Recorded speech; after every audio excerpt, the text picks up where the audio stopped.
is the coming revolution in higher consciousness.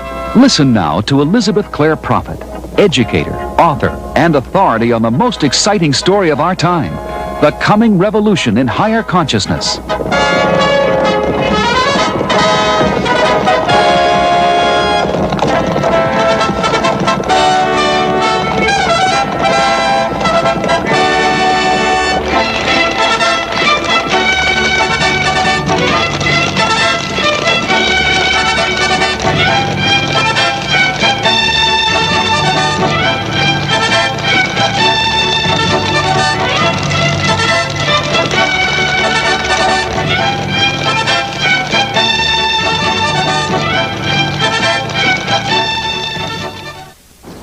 This is a very difficult message for me to deliver because I feel it so deeply, and I know that it is an unpopular message.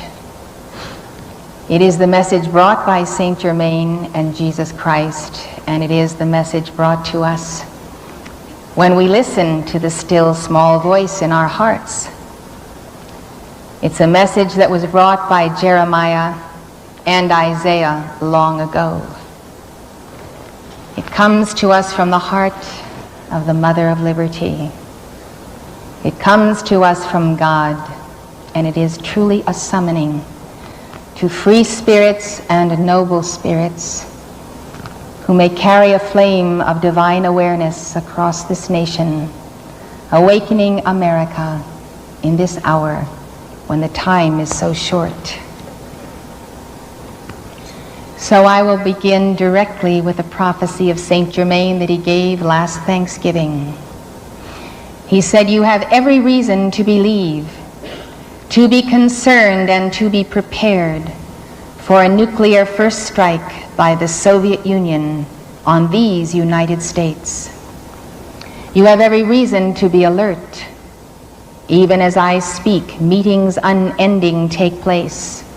The enemy is prepared to survive a nuclear war. The United States is not." This is the challenge hurled to us, not by the ascended Master Saint Germain, but by our own karma, by the karma of our nation, by the acts of our leaders throughout this century, and by acts of many individuals who have turned their money, their technology, and their politicking toward the building of an enemy that is prepared indeed to strike. The full facts and figures of all of this will come out in this series of lectures. If you will bear with me, it is the most important message you could hear. The message of the everlasting gospel is that when we know the truth of being, when we know the message of our I Am Presence and the science of the spoken word, we must invoke the light of God to defend freedom in this physical plane, in this earth, on this very soil, and on this soil of Texas. What would you do if you heard the following announcement? The Soviet Union has launched an attack on the United States. Warheads will begin striking their targets in 30 minutes. Americans have no strategic defenses to intercept incoming warheads, thanks to our representatives in government. Americans have no civil defense to protect them. Few Americans have built bomb shelters, stockpiled food and medical supplies, or learned how to survive a nuclear attack.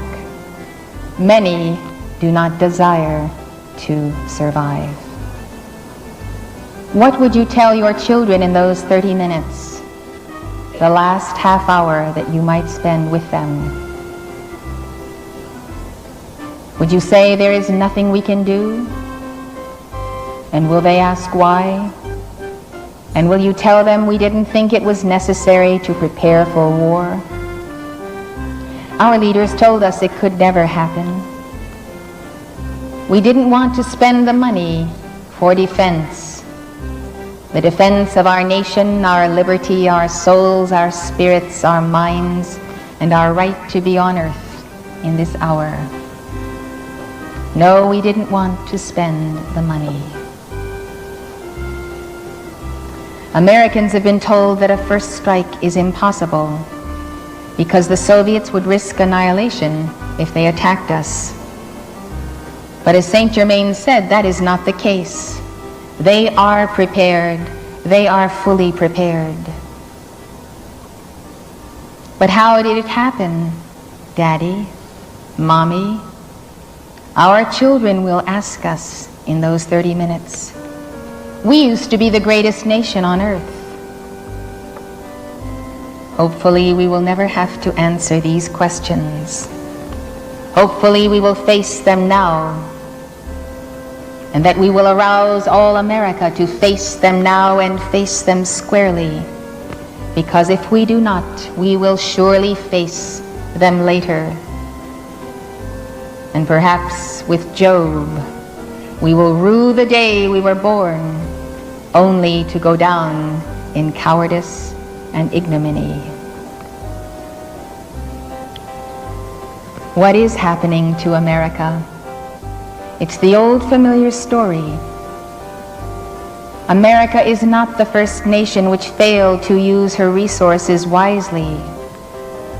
Others before us have been conquered by barbarians who were their inferiors in all but military might. Today we are confronted by one whom we perceive as a barbarian, a superpower who is testing our will to be. In order to defend freedom, we must have the will to be. We understand that many Americans today do not have that will to be. It alarms us. Inside of a very short period, a total of 5 suicides happened in the Paradise Valley, near where we live. This morning's paper cites the suicide of a young wrestler in Dallas. He writes a note saying, "Mom, I'm in a better place." Why do people choose death, not life? Why is death better? Is it because it eliminates choices? And with those choices, the tension and the anxiety of the defense of this right to be. The choices we are facing today are tremendous. They are frightening, and many cower from them and avoid them. Those who have the teachings of the Ascended Masters must show the way of courage through enlightenment and through the sacred fires of liberty. The war between the United States and the Soviet Union has been foreseen for a long time. Nostradamus, the 16th century seer and prophet, saw it. Mother Mary warned us of it at Fatima 70 years ago. In 1917, Mother Mary said the Great War would come. Is there something final about her message? Prophecy is always given to us by the angels of God so that we can act in time and avert the calamity, turn back the prophecy, and choose by free will to prophesy by our actions a better world. Mother Mary gave us the rosary and a call to faithfulness to avert this calamity. The decades have passed, and Saint Germain has read the handwriting on the wall in the 1980s. What is his prophecy? Why is our civilization vulnerable from within? What lessons can we learn from history? What can we do while there is still time?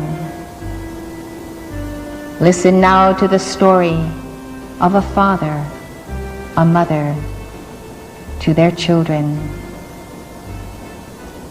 Once upon a time there was a country. It was the best and the richest country in the world. Its inhabitants wanted to bring peace to the whole world. Some thought that war was a barbaric and outdated method of solving conflicts. The problems could be resolved through communication and understanding. That killing was immoral and fruitless. That freedom was not worth defending if they had to kill to preserve it.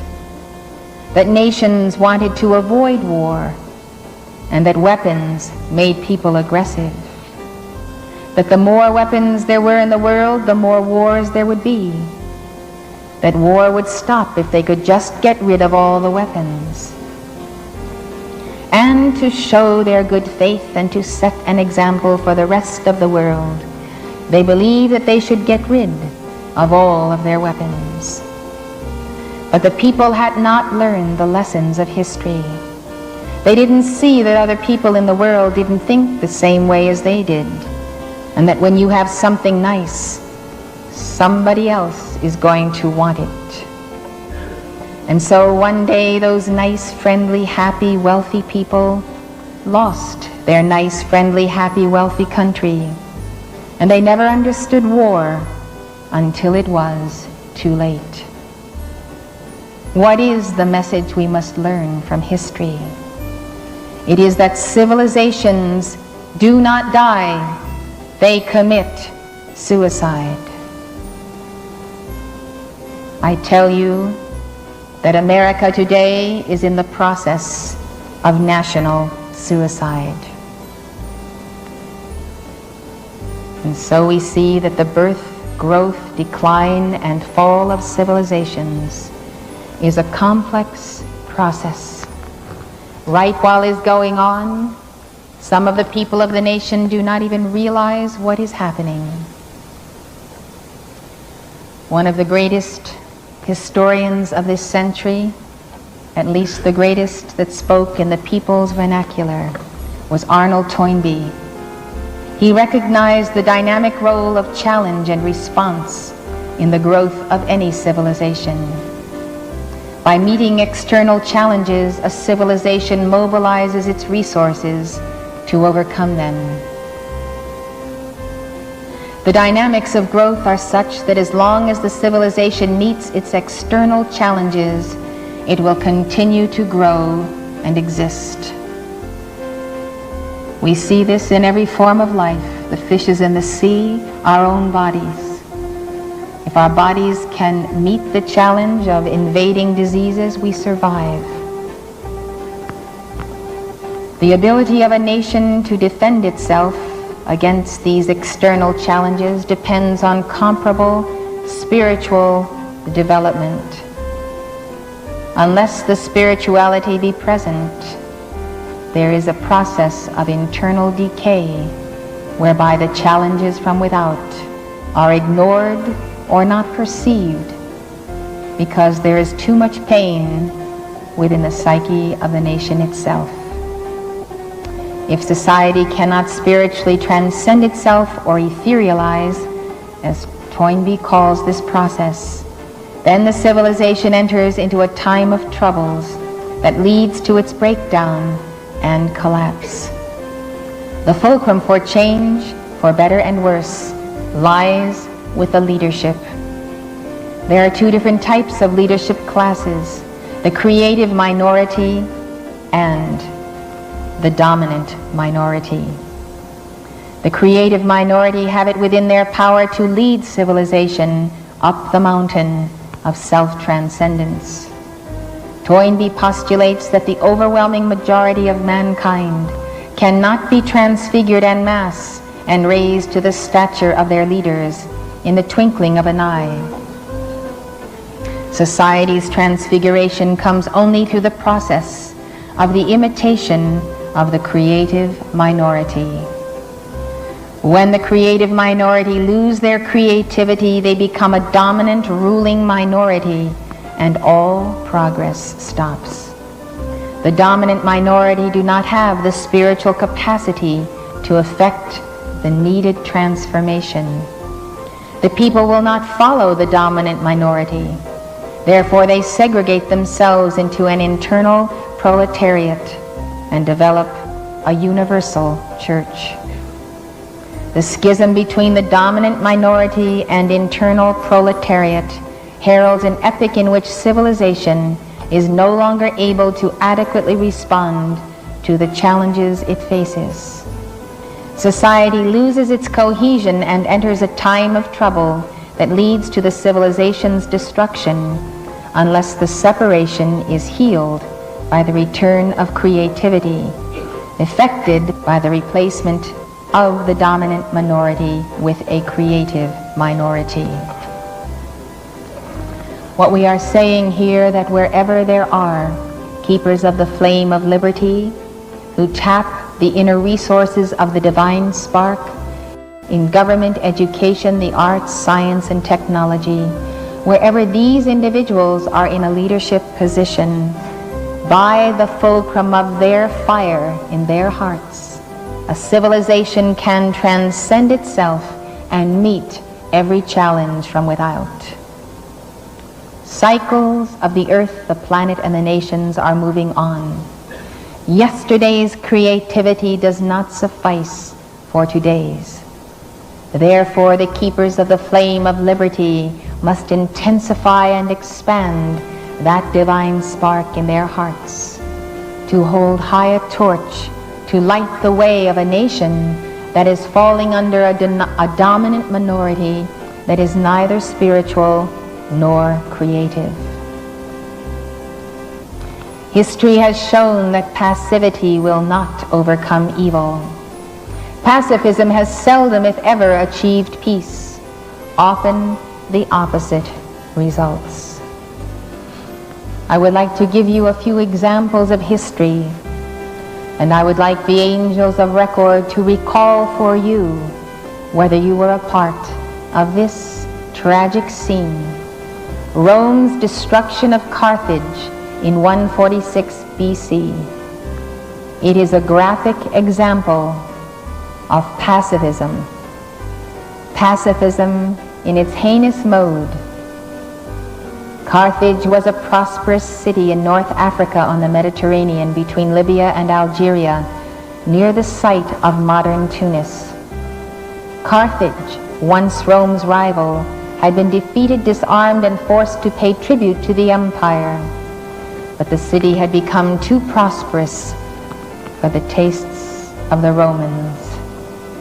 Cato, presiding over the Roman Senate, advocated its total destruction. He ended every speech he gave in the Senate on whatever subject with the words, "Besides, I think that Carthage must be destroyed." The imperialists in the Senate agreed with him. They needed only a pretext to carry out their plan. It came as a result of an attempt by Carthage to defend herself against the repeated raids of Massinissa, king of Numidia, modern Algeria. Carthage was bound by treaty to make no war without Rome's consent. She sent ambassadors to Rome to protest Massinissa's many invasions. The Romans told them that since the Carthaginians had come from Phoenicia, which corresponds to modern Lebanon, they were interlopers in Africa, and well-armed nations were not required to respect their rights. This was a sentence to slow death by raids and invasion. In 151 BC, Carthage declared war on Numidia in an effort to protect her property. Rome declared war on Carthage. Carthage, though wealthy, was unprepared for war with Rome. She had a small army and navy, and no mercenaries and no allies. Will Durant records how the policy of pacifism espoused by Carthage led to her utter annihilation. An embassy from Carthage hastened to Rome with authority to meet all demands. The Senate promised that if Carthage would turn over to the Roman consuls in Sicily 300 children of the noblest families as hostages, and would obey whatever orders the consuls would give, the freedom and territorial integrity of Carthage would be preserved. Secretly, the Senate bade the consuls carry out the instructions they had already received. The Carthaginians gave up their children with forebodings and laments. The relatives crowded the shores in a despondent farewell. At the last moment, the mothers tried by force to prevent the ships from sailing. Some swam out to sea to catch a last glimpse of their children. The consuls sent the hostages to Rome, crossed to Utica, a neighbor of Carthage, with army and fleet, summoned the Carthaginian ambassadors, and required of Carthage the surrender of her remaining ships, a great quantity of grain, and all her engines and weapons of war. When these conditions had been fulfilled, the consuls further demanded that the population of Carthage should retire to 10 miles from the city, which was then to be burned to the ground. The ambassadors argued in vain that the destruction of a city which had surrendered hostages and its arms without striking a blow was a treacherous atrocity unknown to history. They offered their own lives as a vicarious atonement. They flung themselves upon the ground and beat the earth with their heads. The consuls replied that the terms were those of the Roman Senate and could not be changed. When the people of Carthage heard what was demanded of them, they lost their sanity. Parents, mad with grief, tore limb from limb the leaders who had advised surrendering the child hostages. Others killed those who had counseled the surrender of arms. Some dragged the returned ambassadors through the streets and stoned them. Some killed whatever Italians could be found in the city. Some stood in the empty arsenals and wept. The Carthaginian Senate declared war against Rome and called all adults, men and women, slave or free, to form a new army and to forge anew the weapons of defense. Fury gave them resolution. Public buildings were demolished to provide metal and timber. The statues of cherished gods were melted down to make swords, and the hair of the women was shorn to make ropes. In 2 months, the beleaguered city produced 8,000 shields, 18,000 swords, 30,000 spears, 60,000 catapult missiles, and built in its inner harbor a fleet of 120 ships. 3 years the city stood siege by land and sea. Again and again the consuls led their armies against the walls, but always they were repulsed. Only Scipio Aemilianus, one of the military tribunes, proved resourceful and brave. Late in 147 BC, the Roman Senate and Assembly made him consul and commander, and all men approved. Soon afterward, Laelius succeeded in scaling the walls. The Carthaginians, though weakened and decimated by starvation, fought for their city, street by street, through 6 days of slaughter without quarter. Harassed by snipers, Scipio ordered all captured streets to be fired and leveled to the ground. Hundreds of concealed Carthaginians perished in the conflagration. At last the population, reduced from 500,000 to 55,000, surrendered. Asdrubal, their general, pleaded for his life, which Scipio granted, but his wife, denouncing his cowardice, plunged with her sons into the flames. The survivors were sold as slaves, and the city was turned over to the legions for pillage. Reluctant to raise it, Scipio sent to Rome for final instructions.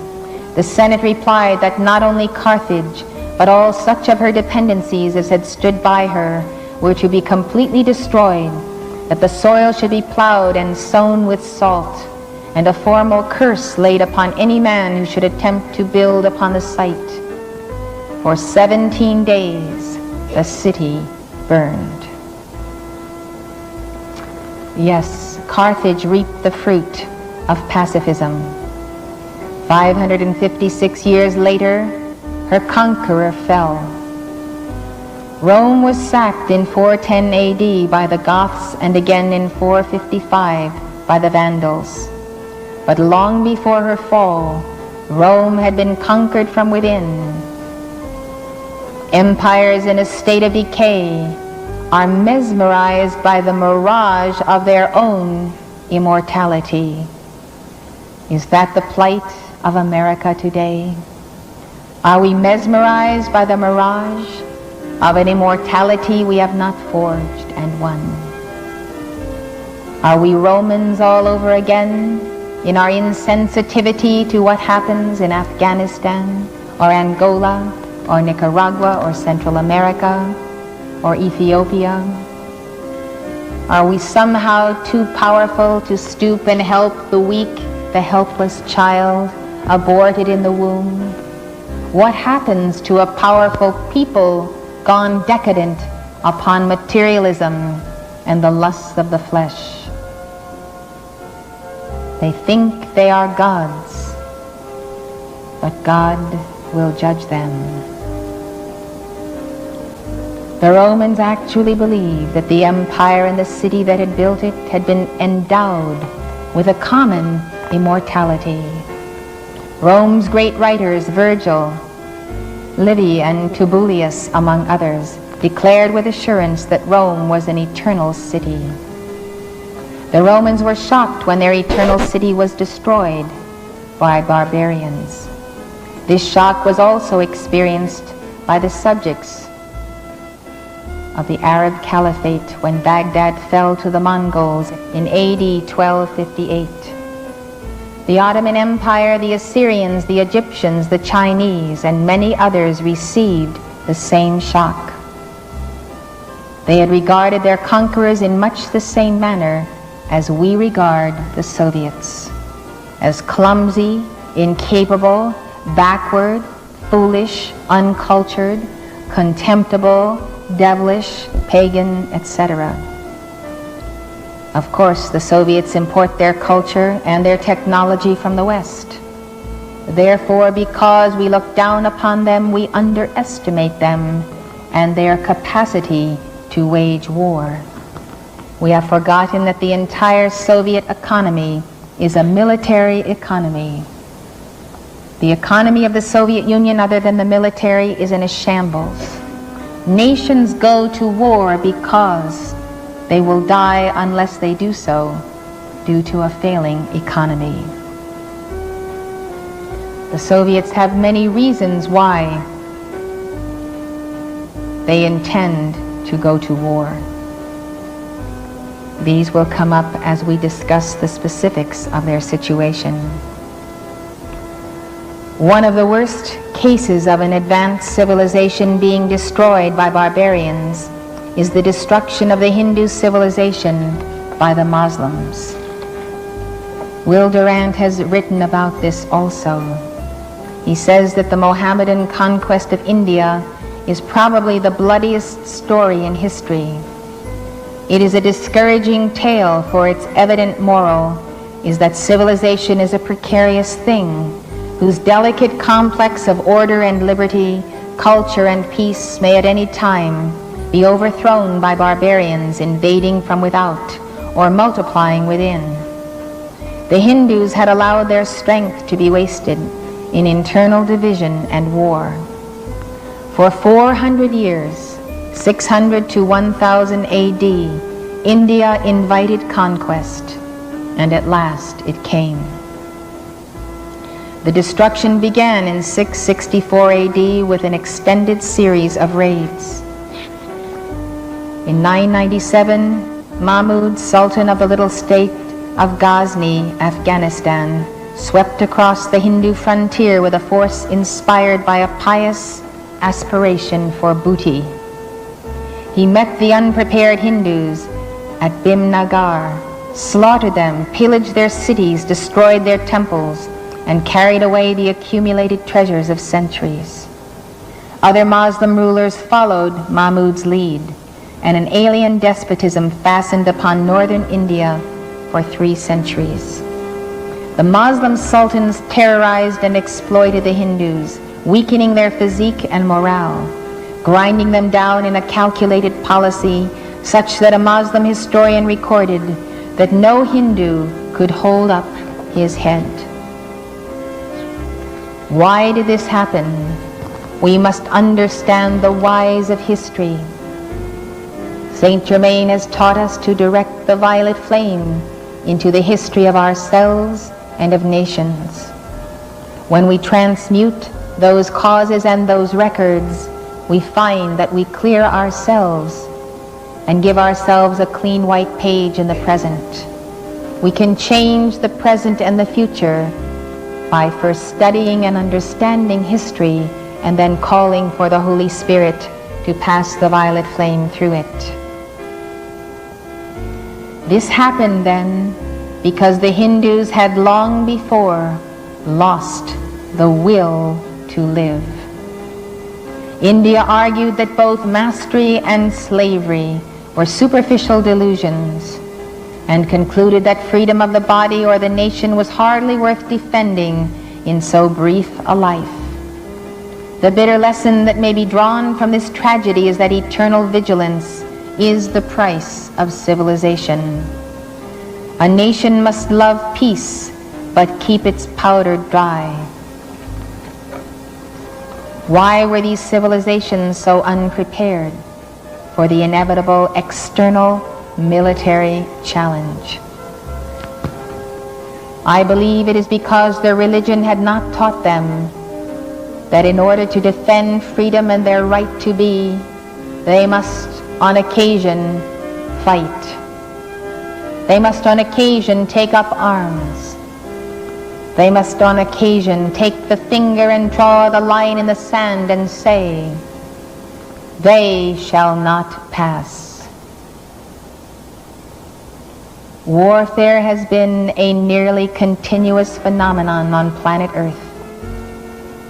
But few have understood why a just war must be fought if a nation is ever to attain an era of peace. The debates are hot in America today, and the most vocal are those who say, "Peace, peace." And they cry that peace as the false prophets of old.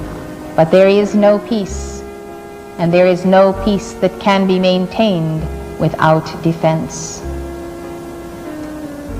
Today, Americans have missing links in their logic. We have lost the understanding of the necessary defense of freedom that is part of our Judeo-Christian tradition. This is the highest spiritual teaching that has ever been taught, and it is stated most notably in the Bhagavad Gita.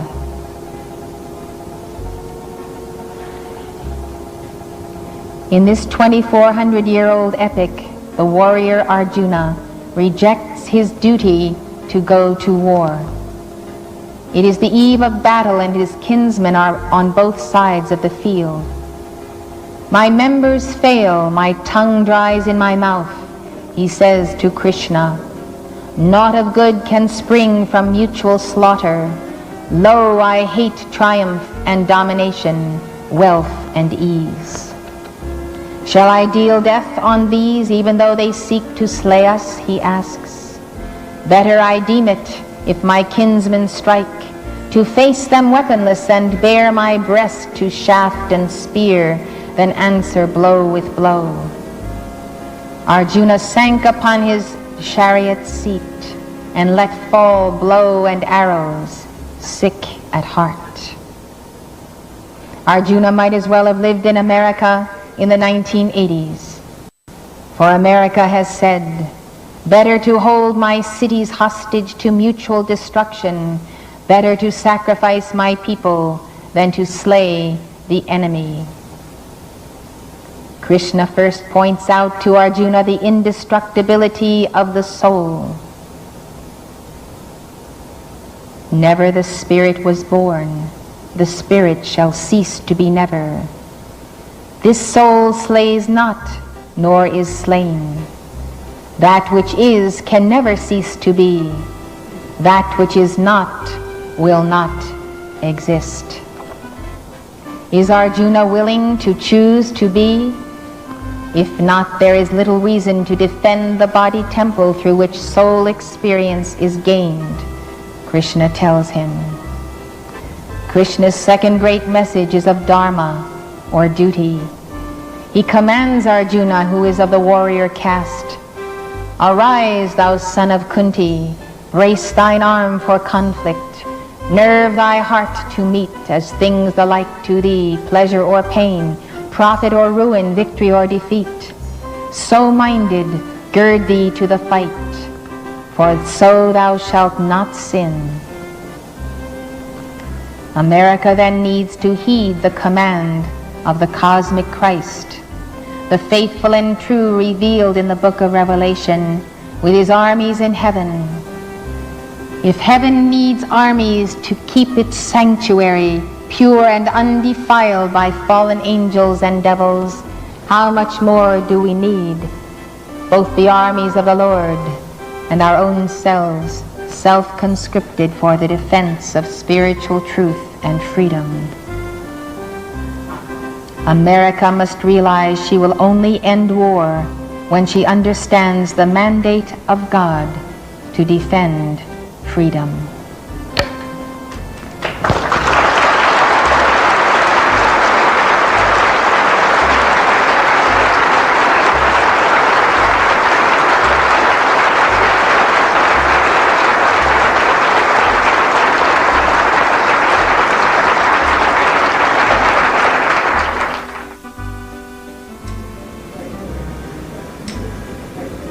We're continuing our lecture on America and on the defense of freedom.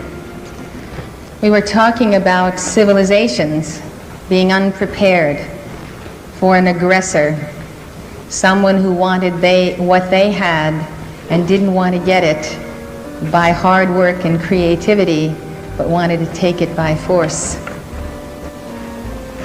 When I was first meditating with Saint Germain on the very subject of the defense of life and how we've lost that somehow, that morality for the defense of life or that zeal in America, I was thinking about the fact that it is a primary and fundamental principle of existence that one has to defend what one is and who one is and where one is. It's the very simple teaching of Gautama Buddha. It's the simple teaching of Jesus Christ. You've heard me tell the story many times of how Prince Siddhartha, born to wealth, shielded and protected from the ills of society, when he was an adult, after having been married and having a beautiful son in the palace, he became aware of old age, disease, and death by going out into the marketplace and seeing these conditions for the very first time. So he left wife and child and went into the woods and became an ascetic for 6 years, thinking that asceticism was a path of spirituality. He emerged from the forest and declared that asceticism was not the way and was not the path. And so he was very weakened at that point, and a disciple brought him a bowl of porridge, which strengthened him, and he sat underneath the bo tree and prepared to go into meditation, to rise up the great spinal ladder and the crystal cord, and to enter the heart of the Christ consciousness, the universal Christ, or the universal Buddha. Before he could accomplish this, he was assailed by all of death and hell, all of the temptations that could befall one in a lifetime. Mara, the she-devil, sent all of her dancing maidens to tempt and taunt him, warriors, and there was the hurling of boulders down the mountain upon him. And so he found that before he could do what he wanted to do, he had to defend his right to be doing what he was doing. And so the devil said to him, "You cannot sit in that place, that is my place." And therefore, of course, what we find that the false hierarchy of fallen angels wants is that they don't want us to have a territory. There's no room on earth for you. There's no room in the inn for Jesus to be born. So Gautama Buddha used the earth-touching mudra. He touched the earth that the earth might bear him witness that he had a right to be on earth and to be doing what he was doing on his patch of earth under the bo tree. the bow tree symbolizing the tree of life and the I am presence. Whereupon all the hosts of heaven came to him and recited hosannas and praise for his resisting this force, and they defended his right to be there. So his first experience was in a certain place of the Christ mind. He returned and he went into the highest plane of nirvana. So he ultimately brought back the cause of human suffering, an understanding of human suffering which was inordinate desire. This statement was contained in the Four Noble Truths. And the conclusion of the Four Noble Truths is that the end of suffering through the end of wrong desire is accomplished through the Eightfold Path, which stresses good works and righteousness in the process of balancing the 7 chakras and the 8th. It is much the same path that Jesus taught, and Jesus studied the path of Buddha when he went to the Far East, for Buddha had preceded him there over 500 years before. So what we find out, as soon as we increase light in our own individuality, as soon as there is a greater glimmer of light in us than in our fellows, there is a strong reaction on the part of everyone who knows us. The reaction to the light incoming through Saint Germain's teachings and Jesus' lost teachings in America has been a tremendous action and conspiracy of the fallen angels to use their own tools to create horrendous nightmares of cults, Jonestown, Rajneesh, and many others with very weird practices, and those who truly use coercion and force upon people, frightening the nation, and so forth. My feeling is that there are a lot of false teachers, whether they are in mainline religion or whether they are in the so-called cults, and there are individuals who are not properly centered and in alignment with occupying the office of the shepherd of souls or a teacher of righteousness.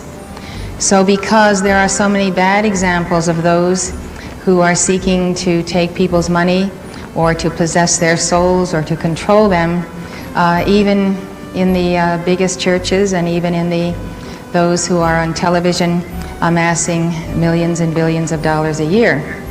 So wherever it may be, in the smallest groups or those that are the most notable and have the greatest followers of that particular belief system, there is the element of fraud and fraudulent spiritual paths. All of this then I see as ultimately the opposition to the New Age teaching and the teachings of Saint Germain. Now, as I have studied the New Age religions, I have seen that most of them are the channeling type, bringing forth UFOs or discarnates, none of which has anything to do with the Great White Brotherhood or the New Age itself. But it comes under that terminology, so whether it's mainline or older Christian forms or whether it's New Age, you've got something everywhere to give the Ascended Masters a bad name, just guilt by association and labeling. But I think all of these are springing up in response to the fact that it is an age of exploration, discovery, freedom, and understanding that the old molds and the old vessels, the old wineskins, have to be broken and new clay vessels have to be found for the new wine. All of this I'm saying by way of pointing out that the light of the violet flame and of the Ascended Master's dictations is causing a chemicalization. It's causing the awakening of souls, and as it is written in the 12th chapter of the book of Daniel, they either awaken to everlasting life or everlasting contempt. And we find that there are people in embodiment today who are sleepers, but they happen to be on the left side of life, the left-handed path, and they are the seed of the wicked, but they're not particularly wicked in their manifestation. They're just ordinary fellows, and they do ordinary kinds of things that human beings do. But when they contact the light or an accelerated teaching, or they see their friends or relatives or children expanding in that Christ consciousness, they are awakened, and they are awakened to the everlasting contempt of the light itself. So there is a war going on, and we have inherited a war, and that is the keynote of my address to you this evening, the war we have inherited. We didn't create it, but we have definitely inherited it. So the situation then is that our organization is lumped in with all kinds of other activities that have nothing to do with what we are doing. And this is done by people who have not the faintest idea of theology or religion or the nuances of belief systems. And so they simply join the throng or the mob consciousness of condemning anything that is out of line with what they think religion should be. And many people have different ideas about what they think religion should be. So the light itself is stirring up the darkness, even as it is awakening the souls who have been sleeping and waiting for the coming of the Divine Mother. So it is quite a phenomena we see across this country.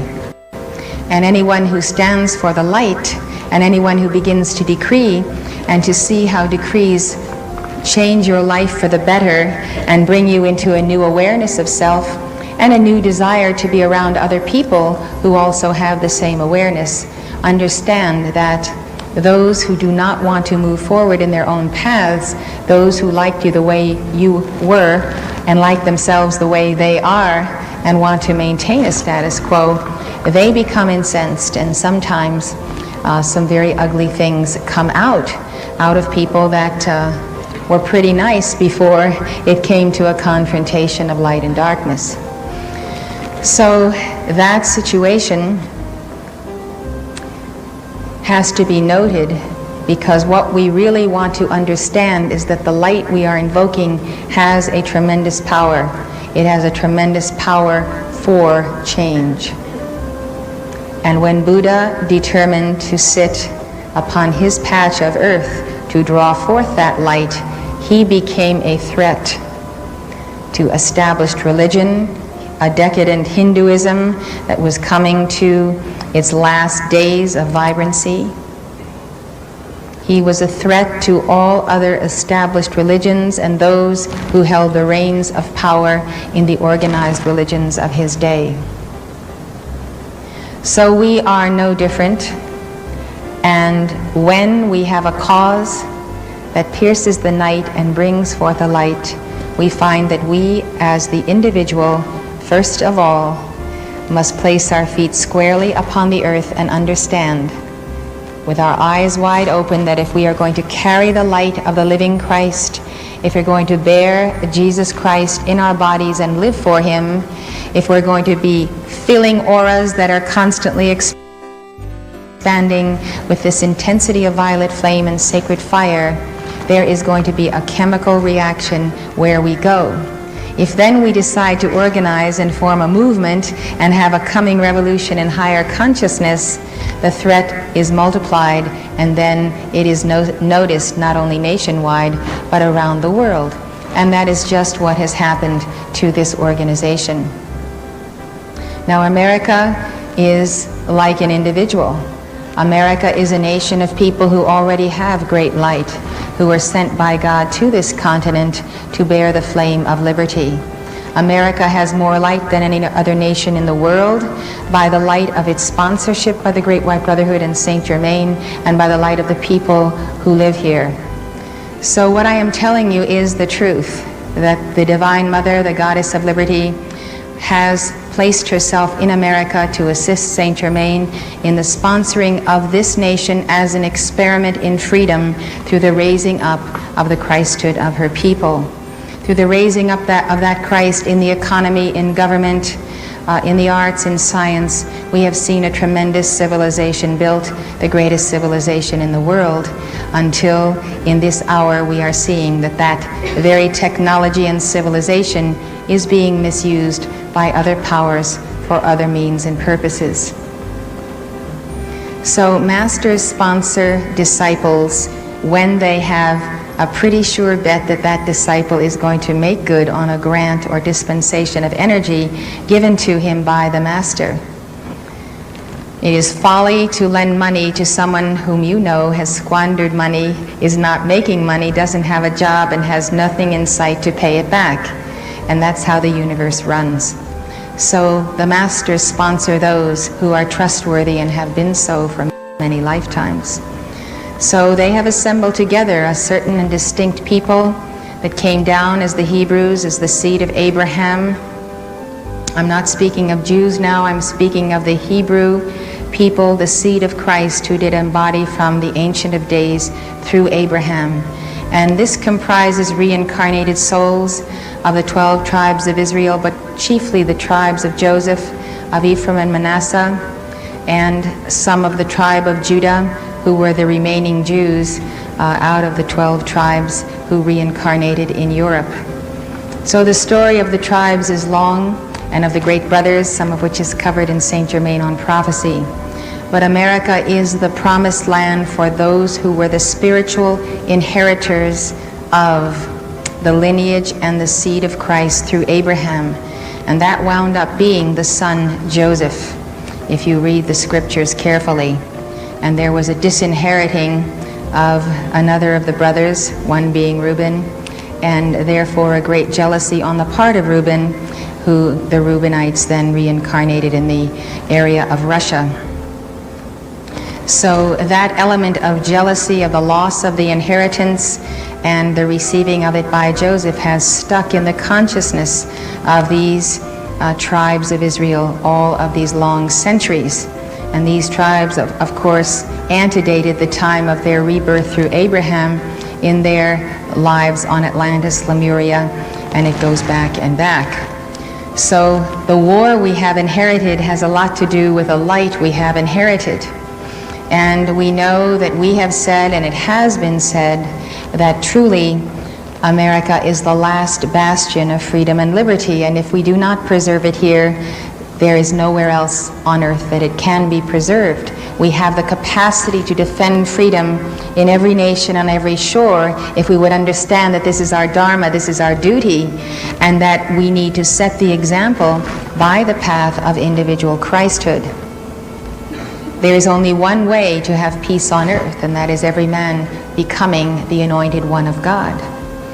No one has succeeded in achieving it in any other way. Not governments and not the United Nations. So the only thing we can export is a successful experiment in democracy, a republic, a representative form of democracy wherein those representatives of the people are elected because of their discipleship, because of their Christhood, because of their honor. That doesn't mean to say they have to belong to any religion or particular church, including this one.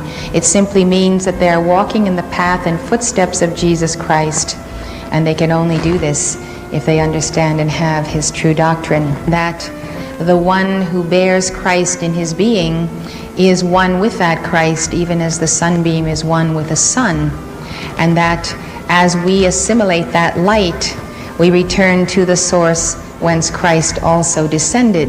We are a part of one another. The essence of Jesus is his teaching. He is the Word incarnate because he is the master of the Word of God. That Word is true religion. That Word is true God, government of the nations. It's a true abundant life in the economy.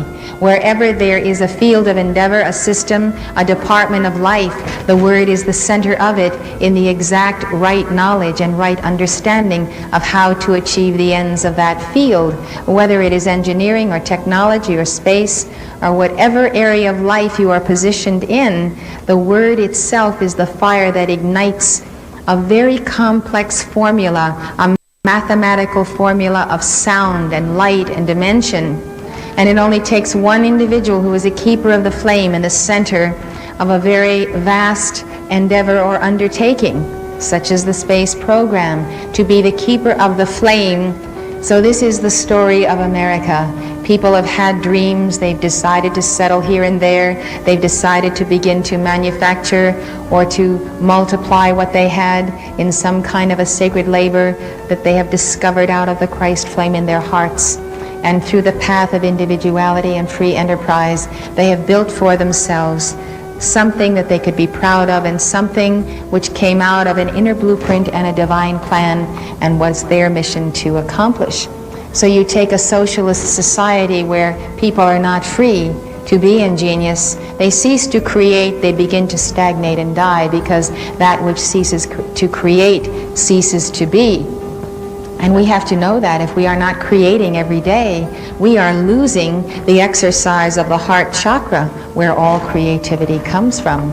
And the heart supplies the brain, and the brain power to receive from the mind of God while we sleep at night all these marvelous inventions that Americans have brought forth and have been copied around the world. So it is our sponsorship by Saint Germain, who is the great scientist Francis Bacon, that has brought us to this place of a tremendous flowering of the culture of the Divine Mother. We see then that all that has been brought forth upon the seed of Joseph, of which we are the descendants, and the very seed itself reincarnated, that flowering, that culture, that way of life has remained the envy of all the other brothers who sold Joseph into slavery in Egypt, who resented his coat of many colors and so forth. So the envy and jealousy of the favorite son of the light bearer has remained, and the descendants of Joseph, his two sons Ephraim and Manasseh, which became half tribes because they were blessed by Jacob, who loved Joseph and loved his sons as his own.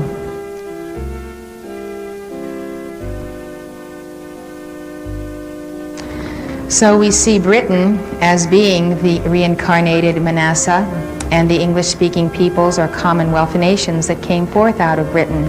We see the United States as the sons of Ephraim. Now this background is telling you that just as the individual is envied by those around him, resented, spurned, scorned, ridiculed, rebuked, because he's not doing what everybody else thinks he should be doing when he's invoking the light, so America as a nation has the same lot. We are receiving, compounded daily, not only the envy of the world, but the hatred of the world. So it is very heartbreaking to travel abroad, even to Canada, and to feel a wave of anti-Americanism. But when you feel it, and when you look at where it is coming from and who is sending it, you realize that it is always the bastard sons, the fallen angels, the disenfranchised ones who have by default lost their divine spark, and who are envious to the point of absolute hatred and absolute death against the light bearers that they see gathered in this nation. So we are in a position that many civilizations of the past have been in, where we have developed ourselves to the greatest creative potential, where there has become a certain self-satisfaction in this development, where our educational system has begun to reduce the numbers of the creative minority, which is a term Toynbee uses, who have brought this nation to its height. And so we come at that particular very delicate moment in our history, which Toynbee speaks of in relationship to all other civilizations that have gone down. And he says when they reach a peak of material achievement, they will go into a cycle of decay unless they go into the process that he calls etherealization, which he defines as self-transcendence. America needs to transcend herself today. And many times you see, instead of pursuing that self-transcendence that is altogether possible by the Holy Spirit in this age, by the Ascended Masters, by the fact that we're entering Aquarius, which is indeed a new dispensation.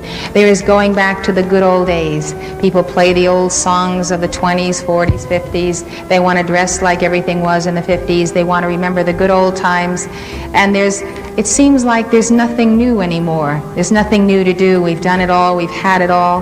And the excitement, of going down to the soda fountain or doing this or doing that used to be great, maybe in the 50s, suddenly has lost its sparkle as through drugs and promiscuity and free sex and abortion and Vietnam, there has come a certain discouragement and a poor self-image whereby we are vulnerable to the condemnation that is heaped upon America through the Soviets' disinformation in the foreign press. So at this particular moment, our spirit and our spark of life has to intensify. but we need something to intensify for and by. We need an infusion, and that infusion is here. It's here in all the hosts of heaven. It's here in the Great White Brotherhood. They're just waiting to step through the veil through all of us. But the religion, as Mark used to say, it's the damnable religions that have kept people out of that consonance with all of the hosts of heaven, waiting to give us a tremendous spiritual victory if we will just put our feet and our tongues and our hands and our hearts in position. They would use us and carry us into what should be right now the entering into the golden age of Aquarius, but instead threatens to be nuclear annihilation, a collapsed economy, plague, famine, and so forth. And the reason all these things are able to come upon us is because people's chakras are concave. They're sunken in. They're not emitting a tremendous light because they haven't contacted Elohim. They don't know the joy of this path. And of course, decrees sound funny. And especially when they're said fast. I mean, the first day in court, I was 8 weeks in court this past year, and the opposing attorney plays a decree of staff Astrayas. Well, that was the end of me. But you know, they put our religion on trial. And that is a dominant minority and a dominant majority and masses who are uneducated and who are brainwashed by newspapers about cults and so forth, attacking a creative minority. Our founding fathers told us, and they wrote eloquently and gave eloquent speeches about the subject, that democracy would only work if it would guarantee the rights of the few as against the many. And when it ceased to do so and would only guarantee the rights of the majority, then that democracy would fail. And though we have freedom of religion today, we are finding that Americans as a whole, or maybe I'm a little bit gun-shy of Christians themselves, of all kinds, are simply not willing to tolerate a religion that is different than theirs, or remember that freedom of religion, or freedom of speech, or the press, and freedom of assembly are the hallmarks of our opportunity to be creative. We can't be creative if we're all in the same mold. How can anybody get a new idea? I mean, we need new ideas. And if they don't work, they'll fall by their own weight because they're not practical. They don't work. Who's going to follow an idea that doesn't work, right? That's what's great about America. So people shouldn't worry about bad ideas that they disagree with. They won't be carried forward because this people is a great people. They're a bright people. And they will eliminate what is not pragmatic. They're the most pragmatic people in the whole world. So here we are, a minority of creative spirit sparks, and we are saying this is the coming revolution. This is the key for our self-transcendence. And if we self-transcend, and if our chakras become convex, and we are powerfully emitting light, and our auras are charged, and our electromagnetic field is intense, we will not get those diseases and those last plagues that are being delivered by the 7 archangels pouring out the vials of karma. We will not be subject to economic collapse because we will get rid of those who are making merchandise of ourselves, our sacred labor, our money, our lives, our institutions, and creating a national debt that can only bring down the nation on top of us. This is being done by power elite, fallen angels, and those who have no cosmic accountability and are not concerned about a judgment day or reporting to their maker. They are the devils abroad in the land who know their time is short, it is the last time, and they are working fast to take the whole world with them as they go down in the final blaze as falling stars. So this is what we're facing. So what are we going to do? We're going to have a coming revolution of the little people, the people who have heart and need to get smart.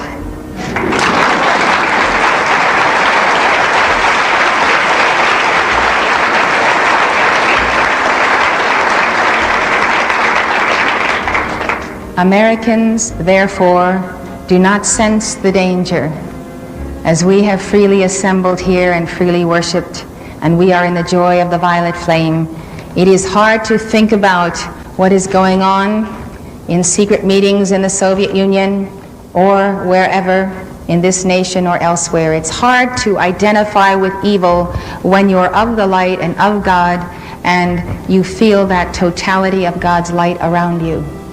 But there is a war going on out there, and the reason that civilizations before ours have collapsed, have succumbed to barbarian invaders, is because they did not have a religion that taught them the necessity of defending the freedom that they had attained, of defending their right to continue to be doing what they were doing.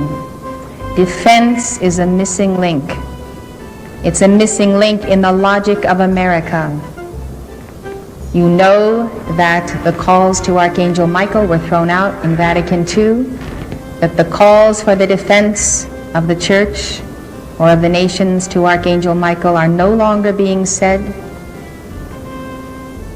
People don't think about the necessity of establishing protection, spiritual protection, beginning with their aura and their chakras and their life stream, extending to their homes and their cities. This is what keepers of the flame do. They rise early and they call for the spiritual protection of the population of the entire city, state, and nation where they live, because they sense this as their responsibility. It is a gaping hole in America. Our youth are not protected. Our children are not protected. Horrendous things and crimes are committed against our little children from every angle. We have never existed in such an unprotected state because our pastors have not taught us that God created angels to minister unto us. God gave us authority to command those angels in His name to bring us protection and health and wisdom and joy and abundance and all the things we need. So Protestantism has ignored the angelic hosts as the companions of the sons and daughters who are here first and foremost to establish our protection. That is why we put the emphasis on the Archangel Michael Rosary. First and foremost, nothing can happen creatively through the 7 rays until you establish your bulwark of identity, protect it, raise up a wall of light, seal it with blue flame, keep the violet flame blazing in the center, commune under your own vine and fig tree, the vine being your Holy Christ self, the fig tree, your I am presence. And so when you are set, as Buddha was set, you rise in consciousness. It says, when he was set, his disciples came unto him and he taught them, saying, and there followed the Sermon on the Mount of beloved Jesus. So you have to be set in the position of protection to do what you are doing. This is why nations have fallen. We know this. We lived there. We were there. Yes, we were there. We are here again, and this time we cannot allow our nation and our people to make the same mistake. Weren't you outraged when the Marines were blown up in Lebanon? Weren't you outraged? Why? Because they were not protected. Those in charge, those who should have been on top of it, it was very clear they were not protected. No precautions were made whatsoever against the obvious eventuality of a terrorist attack. All of America is undefended, as you heard last night, and it is an outrage. And we need to get fiery and zealous about this. And we need to get very vocal and not be the silent majority, and I mean more than decrees. You have to contact who you're going to contact in the political party of your choice, your representatives, and you have to know that this issue has to be addressed again and again and again, and people have to have the facts, and we have to support it with decrees. Warfare has been a nearly continuous phenomenon on planet Earth. Few have ever understood why war must be fought if a nation is to attain an era of peace. The defense of freedom is a part of the Judeo-Christian tradition. Jesus lived in a time when he was accused of being a revolutionary and a rabble-rouser. Perhaps you always wondered why wherever you opened the Old Testament there was a war going on. And somehow God was on one side and then the false gods were on the other sides, and there was always a confrontation and a test of power, and the prophet would come out and Elijah would defeat the prophets of Baal, and then it would be Joshua defeating the Canaanites and going in and taking them, and on and on and on, these bloody battles. And there was Abraham. Abraham had to fight a war, and he fought that war against the kings of the Fertile Crescent in order to rescue his nephew Lot, who had been imprisoned. Now, Abraham was not just a contemplative or a pacifist. He was a wealthy man. He was a priest of highest calling in Ur. He was a man who had his own troops and forces. He was adept in battle. He was a man for all seasons. He was a powerful person, and he was called by God to be the father of nations. He was called by God to be the instrument of Christ. He slaughtered those kings, those fallen angels, those Nephilim kings, because they had stolen his nephew Lot. Did God condemn him for defending freedom, for defending life? No, he sent the highest initiate on the planet of the then time, the priest Melchizedek. And the priest Melchizedek came, and he was the king of Jerusalem and the priest of the Most High God, and he broke bread and served wine. He gave Abraham communion, and Abraham tithed 1/10 of the spoils to him. God has never been against war, and that is the war that is upon us. That is the war that we have been dealing with since the beginning. The war began in heaven, not on earth. The war began when the rebel, fallen one, Lucifer, decided that he was greater than the Son of God. And therefore, he did not have to fulfill the role of an angel to serve that Son, to minister unto him. Nor would he obey the Son, who was the issue of the Father. So he challenged God. He challenged the way God was running the universe. He convinced his angels that he could do it better, and he staged his rebellion against the sons of God in heaven. God was not a pacifist, nor were his sons. They took counsel. Archangel Michael came with his legions. Archangel Michael fought against the angels of the one called the dragon, which means of the entire conglomerate of Lucifer and the seed of Satan. And the fallen ones did not prevail. They did not maintain their place in heaven in the high vibration of the etheric octave. The sons of God and the legions of light said, "This is our territory. We have a right to be doing what we're doing. We have a right to not be contaminated by your rebellion against Almighty God and His Christ." And these fallen ones were attacking the Divine Mother, the woman, and they were seeking to devour the divine man-child, which is the universal Christ consciousness waiting to be born in God's children, evolving in His universes. It was a major battle. It was the first stage of Armageddon. And so those fallen ones were cast out of heaven into a lower vibrating spectrum known as the earth plane or the physical octave. They were cast into the astral plane as well. And so they received earth bodies. They were cast into these dense bodies, and they were not allowed to attain to the level of the etheric octave again. This is an example of God's position on war, which is amply described and taught by Krishna to Arjuna. This is the great work in the Bhagavad Gita. It is important that we consider it again. I'd like to run over it with you because some are here who were not here then.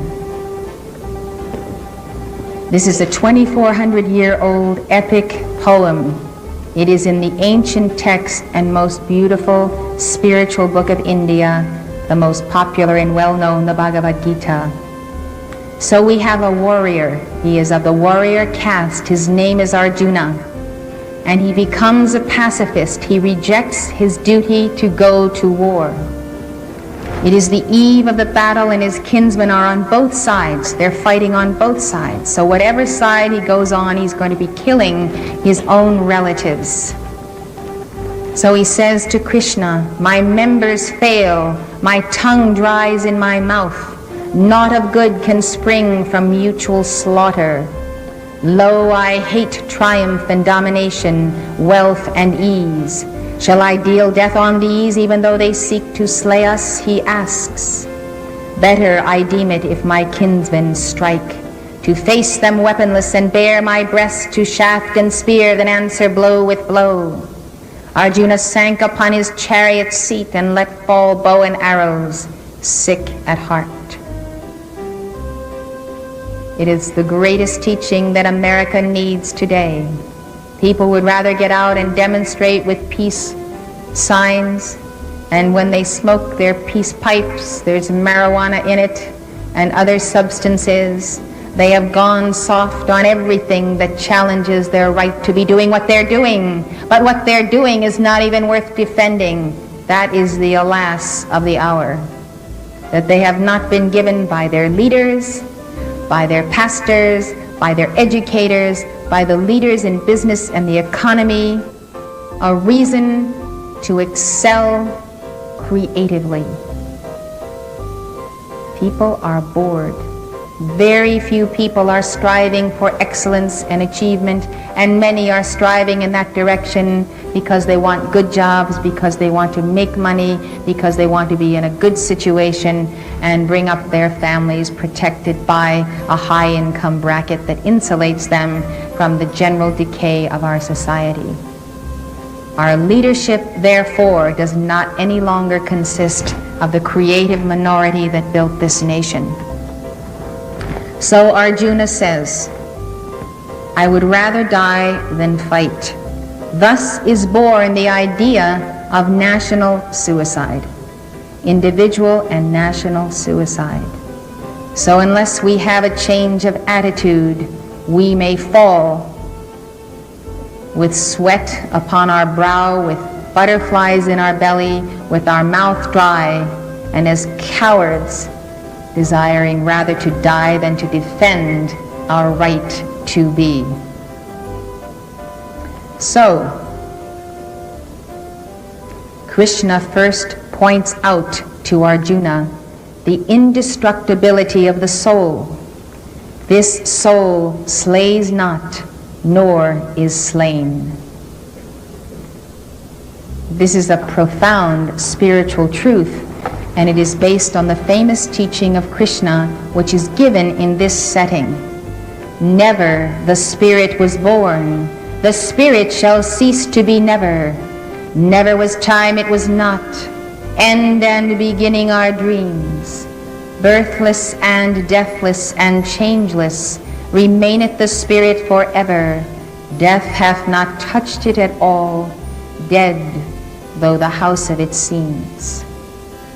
The continuity of the spiritual self enables one to fight on the battlefield of life, to lay down one's life and to take it again, as Jesus said, to understand that we are fighting for principles and not to kill men.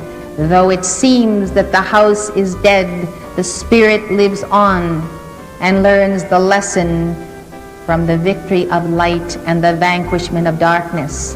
People have to learn in a continuity of lifetimes on the battlefield of life that it is truth that wins out. It is error that is always defeated. And by that experience on the battlefield, they return to the scene of life committed to truth because they know it's the only thing that works. This is why we have to fight, and this is why some people seem to die on the battlefield. That which is can never cease to be. That which is not will not exist. Therefore, the one who embodies evil may not retain the opportunity to reincarnate forever, for there is a doctrine of final ends and final judgment in all religions. And therefore, in Hindu mythology, there are great wars that are fought, and those wars have to do with the annihilation of evil. And what they prove is that those who espouse evil and evil causes receive the engrafting of evil, even as the light bearer receives the engrafting of truth as he stands for the word. So if you do evil, you espouse evil, and you engage in it, and you become it, you can lose your very existence itself, because the premise has no foundation in God. This is what the battles of life tell us at every level.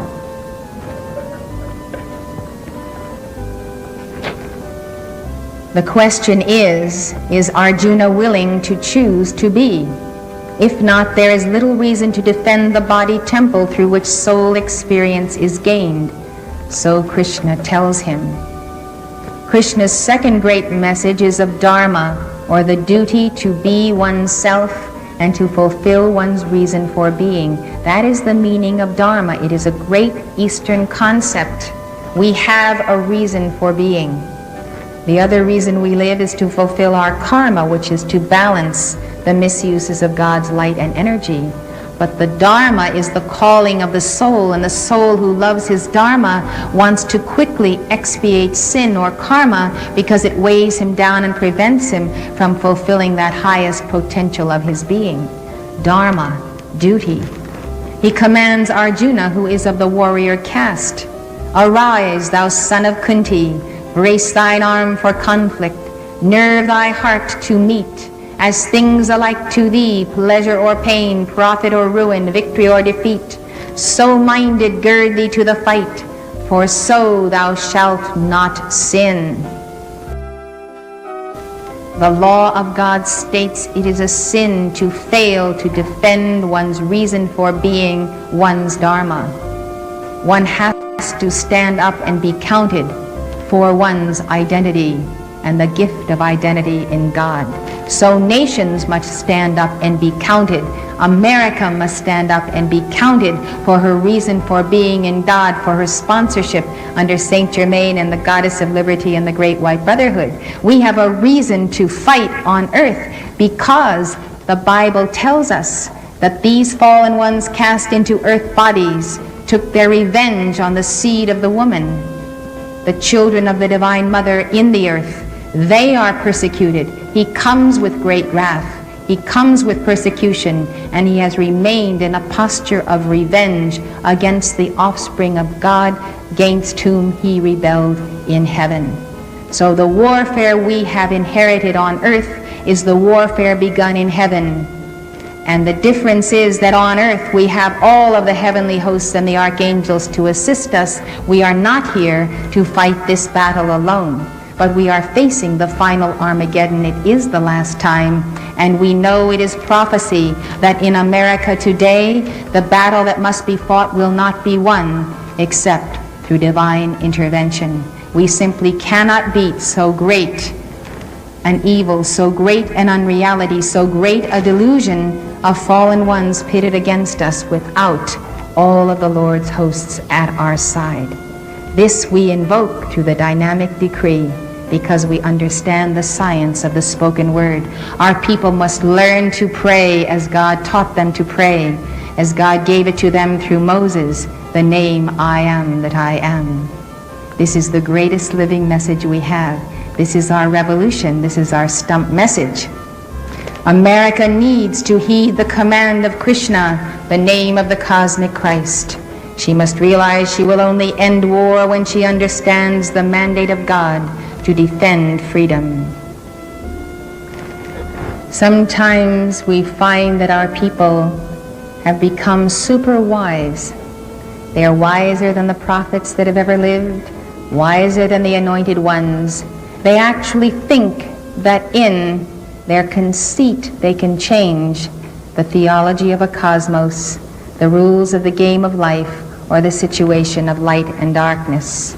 Many people, of course, put their head in the sand. They do not want to admit that there could be embodied evil, that some people could be wicked, some people could have a devil heart and yet be walking around in a body like their own. That there are some people who are the spoilers and want to tear down everything that is of the light. The equation then of facing reality in this plane is difficult, particularly for Americans. This is a particular weakness in our psychology. One of the reasons is that we have an adolescent psychology. We want to remain children and have a good time and not be too responsible.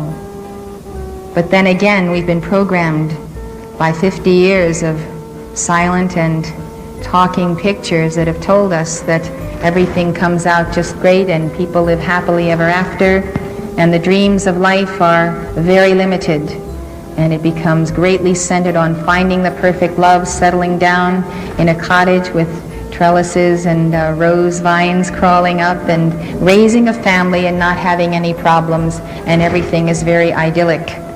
So in some cases we live in an Alice in Wonderland or a Mary Poppins state.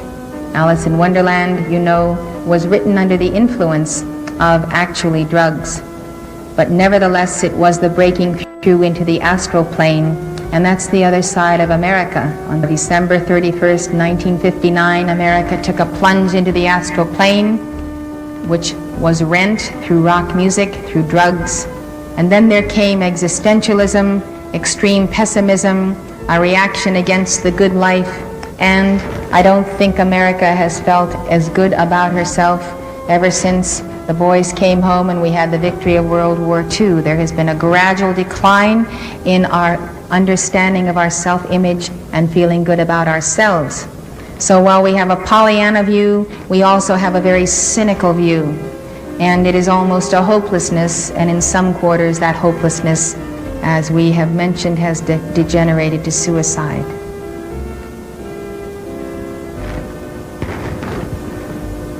There are children of God, and these are they who do not necessarily have the full stature of Christhood. There are many on earth today. These children of God are particularly influenced by false pastors who come with a very simplistic religion. Then there are sons and daughters of God who have a Christhood and who have been reincarnating for a longer period of time on this earth. Those who are able and equal to the task of facing and confronting the fallen angels in embodiment, who are wise serpents and cunning, are the sons of God. Those who know that they have that inner Christhood and inner flame have to understand that you are alone among millions, that there are not many people who identify the inner light as God and are willing to act upon it with courage. Therefore, see yourself and understand that you are a potential leader and teacher, and that there are many souls who must be protected by your intercession at the altar of God in your home, by your prayers, by your decrees, and then by your understanding that you need to take positions of responsibility in your communities, in causes of your choice, positions that you understand in the light of what God is teaching you in your own heart. We are here on earth for this reason in this hour, to see to it that the fallen angels do not utterly destroy the children of God and the holy innocents who have not had the opportunity to become full heirs and joint heirs of the Holy Christ Self in their temple. We are concerned because Mother Mary told us at Fatima that souls would be lost, and we know why. We know that the fallen angels go after them to destroy the very fabric of their consciousness and identity until they are hollowed out shells. You've seen hollowed out people on the streets of America. I've seen hollowed out people in Sweden, and they are hollowed out by drugs, by an excessive use of drugs. They are hollowed out by the squandering of the life force in all kinds of perverted practices. They are hollowed out by a false theology, a false teaching that denies their identity in God. On the one hand, there are the fallen ones whose time has come, who are like the ones whited sepulchres full of dead men's bones, full of discarnates. They have lost their souls, they have lost their heart flame, they have denied God where they are for many lifetimes, and they literally are an empty house inhabited by evil spirits. Then you have the hollowed out eyes of one who was once a child of light, who used to sparkle and sing and vibrate with a glow of God, and suddenly you cannot find the person in the body. Did you ever talk to someone and you couldn't find them in their body? This is a terrifying experience to me. You can't make contact with a heart or a soul. It's almost like talking to a programmed computer. So we see both kinds: children of light whose souls have been lost, fallen Atlanteans who have reincarnated in this century, who have nothing in them because they forsook God long ago. They are the ones who influence the children of light and lead them astray. They are very glamorous to the children of light. So our responsibility is to see to it that this is stopped, that the encroachment upon God's children ceases in every area. Just look around you and take up the cause of your choice and join wonderful people from any church, religion, or none in organizations that are trying to restore a flame in society, and you be that keeper of the flame. You make the call. You dedicate yourself to that mission. Even though everyone wants peace, we find that most wars are fought by fallen angels who are rivals, and they're rivaling one another for territory, and they line up mankind and the children of the light to fight their battles for them. Not all wars have been wars where you can clearly see a side of the light bearers and the side of the dark ones. And so you find that wars are fought by capitalists because they want to preserve a territory for their capitalism. They're fought by communists who want to preserve and gain a nation or a territory and its wealth to assimilate into its empire. But on either side, they do not have the interests of the people at heart. So we have what Saint Germain has taught me, an international capitalist communist conspiracy. We are fiercely anti-communistic because it is a godless and diabolical system that denies a path of initiation and individual creativity. It is totalitarian, it is tyrannical, it is a police state, and it limits the individual's ability to create. And now we see, after a couple of generations of being educated in the Soviet Union, people who leave it cannot stand freedom. They do not know how to make the simplest decisions on a daily basis because all decisions had been made for them.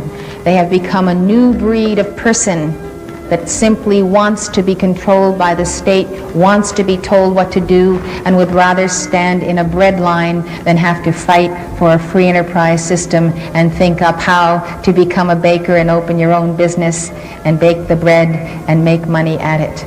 You know, the Chinese are much better capitalists today in their own spirit and evolution than the Soviets are. So what we see is people going back to the Soviet Union, and they become very resentful of being in a free country where there are just too many choices.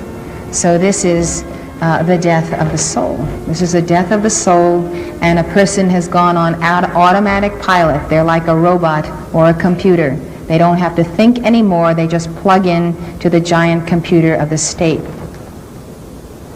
So we have wars of power politics for territorial gain, the manipulation of commodities, the amassing of wealth for population control. That's what the fallen angels have been doing in embodiment. That's what Genghis Khan did, Hitler did, Stalin did, and so on and so forth.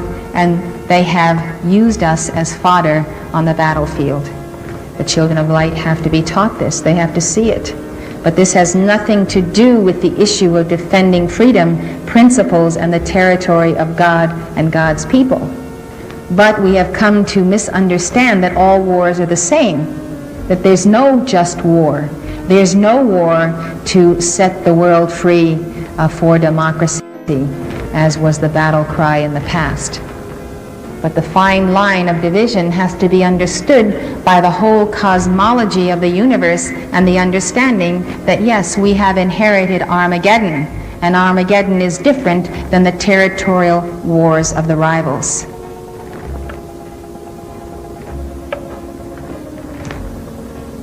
Most of you know that Abraham reincarnated as Arthur, king of the Britons, who before he could become king had to defeat 12 Nephilim gods, 12 kings, them and their hosts.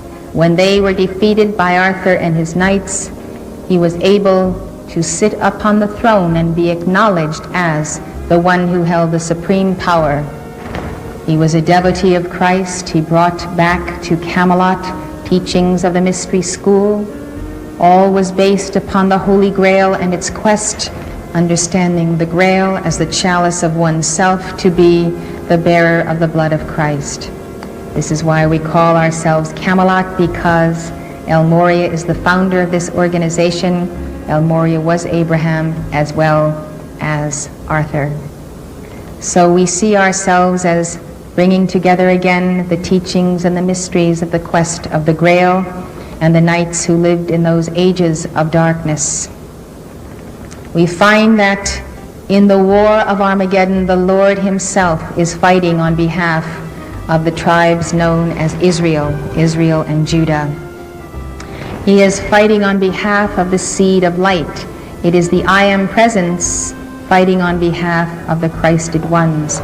It is the Ancient of Days, the great Guru Sanat Kumara, summoning his legions in the defense of his chelas in embodiment. For instance, at the time of Deborah, Israel was under the yoke of Jabin, the king of Canaan. Now God gave ample prophecy in the Old Testament that the Canaanites were to be wiped out. They were not wiped out as they should have been, and the seed has remained. Canaanites are Nephilim gods, fallen ones. They are UFO individuals who arrived on earth as early as 500,000 years ago, corrupting the seed and the genetic code of mankind. So these individuals have staked out their territory on the planet Earth. UFOs do that today. They have for a long time been taking the minerals, the precious metals and gems of Earth. They come for fueling because Earth has abundant water. UFOs are a present threat in our society, and they were just as present in the time of Abraham and in the time of the seed that came through him, the sons of God of Sanat Kumara. So king of Canaan, the Canaanites were a race of these fallen ones and laggards. Enter the seed of Christ. Deborah, who has been called the Israelite Joan of Arc, directed a successful military campaign against the armies of the Canaanite general Sisera. Deborah summoned Barak, her leader in battle, and told him, "This is the order of the mighty I Am Presence, Yahweh, the God of Israel.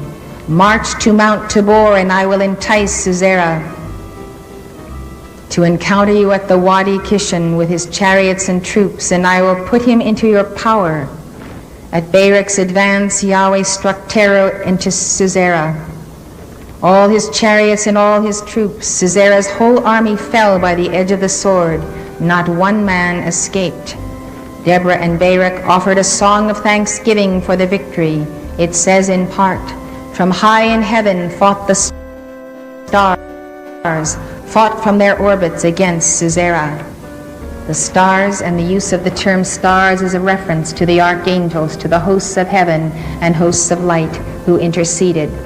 When the mighty I Am Presence fights the battles for us, the mighty I Am Presence does so in the person of the Archangel Michael. Archangel Michael and all the 7 archangels are called archangels of the Lord because they fully embody the I Am Presence. When you are speaking to Archangel Michael, you are addressing that mighty archangel of the Lord, and in him is fully manifest the I Am Presence. And you see through him and through his person what is the nature of God, the full God consciousness of the first of the 7 rays. So this is how we come to understand the personality of God. It is through the personality of his sons who are one with him. Throughout history, men committed to the vanquishing of evil and evil forces that plague nations and souls have given their lives for principle. But always it is the original war in heaven between the sons of light and the sons of darkness, between Christ and Antichrist, that is being reenacted all over again on earth as it was in heaven. We have to realize that Armageddon has to be fought first where we are inside of ourselves. We have to defeat the force of Antichrist in our own carnal mind, or we will never win for America and the planet. If you can't defeat selfishness or greed or the tyranny of the carnal mind that is being waged over your soul, how can you defeat an army? It is impossible.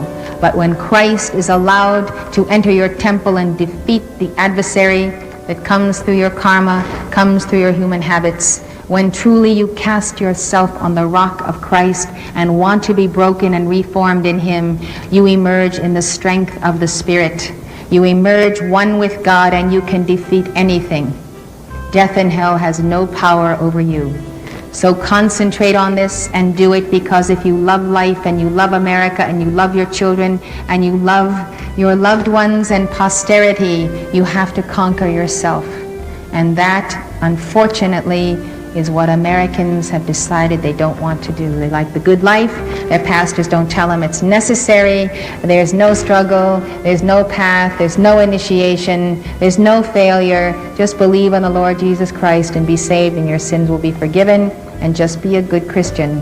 Just be nice to people, espouse good causes, have bake sales, make money for the sick and the hospitals and so forth, but never really confront the issues of life. You know, never really deal with absolute evil and absolute good. Archangel Gabriel's written a book, it's Mysteries of the Holy Grail, and it gives that understanding that there is a confrontation. And when you find out there is absolute evil is when you take on the light and the evil is awakened and reacts to you. Before that time, you thought everybody was just wonderful. Nice people, good neighbors, and so forth.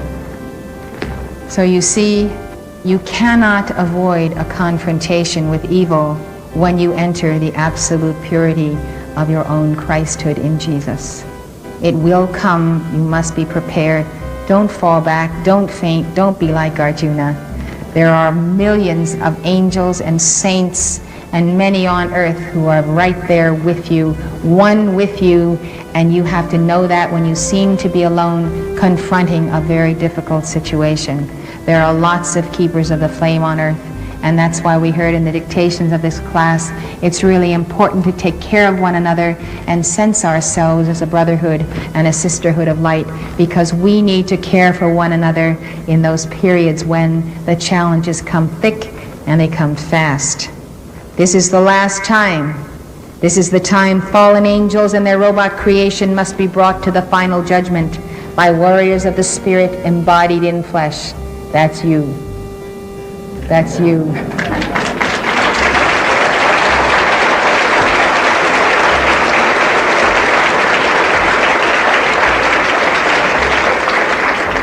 Rejoice, it is the last time.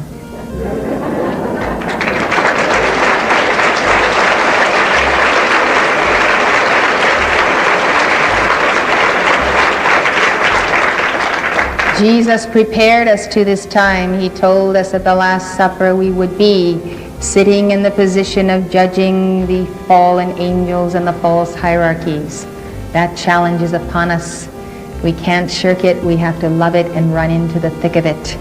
We all know about Leonidas and the force of 300 Spartans that held the pass at Thermopylae against the great army of Persians in the most heroic resistance in history. It was 480 BC. Where were you? Were you in Greece? Or were you in Persia? The Greeks lost 300 men, the Persians 20,000. Although Leonidas fell in the horrendous battle, he protected the Greek fleet from being outflanked by the Persians, and Greece lived to enter a brief but brilliant golden age. Golden ages come because people are willing to stand for the absolute principles of freedom, peace, truth, and universal enlightenment. 1775, Patrick Henry, unwilling to tolerate the forces of tyranny, declared, "Give me liberty or give me death."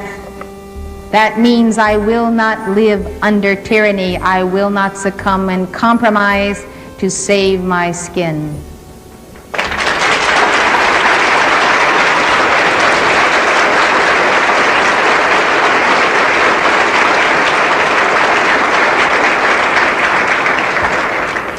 Do you know that intellectuals today Some liberals simply laugh at such a statement as being utterly fanatical and extremist.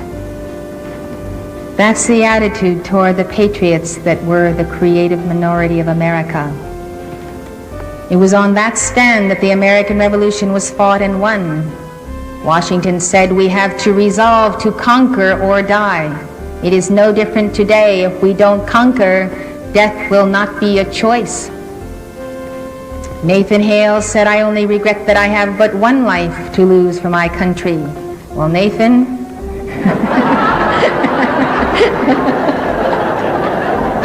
I have news for you.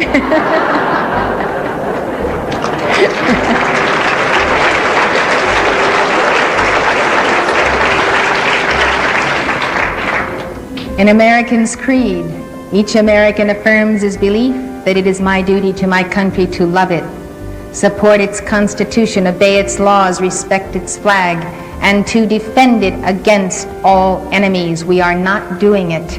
We are not doing it enough, and our enemies are inside our borders.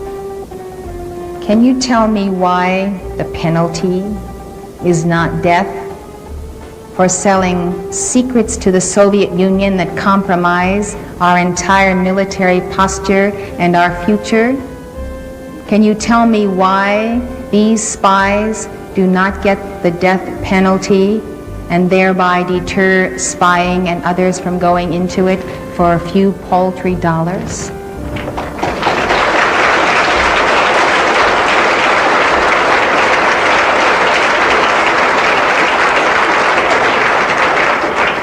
A nation is traduced by the Walker spy case. Our entire submarine fleet, the ace in the hole, our ability to defeat in war is compromised because of the codes. We have a spiritual mandate for our individual and collective defense. It was given to us following the flood of Atlantis, and it was given in the light of that past history by God, a covenant with Noah. It's called the third or Noachic.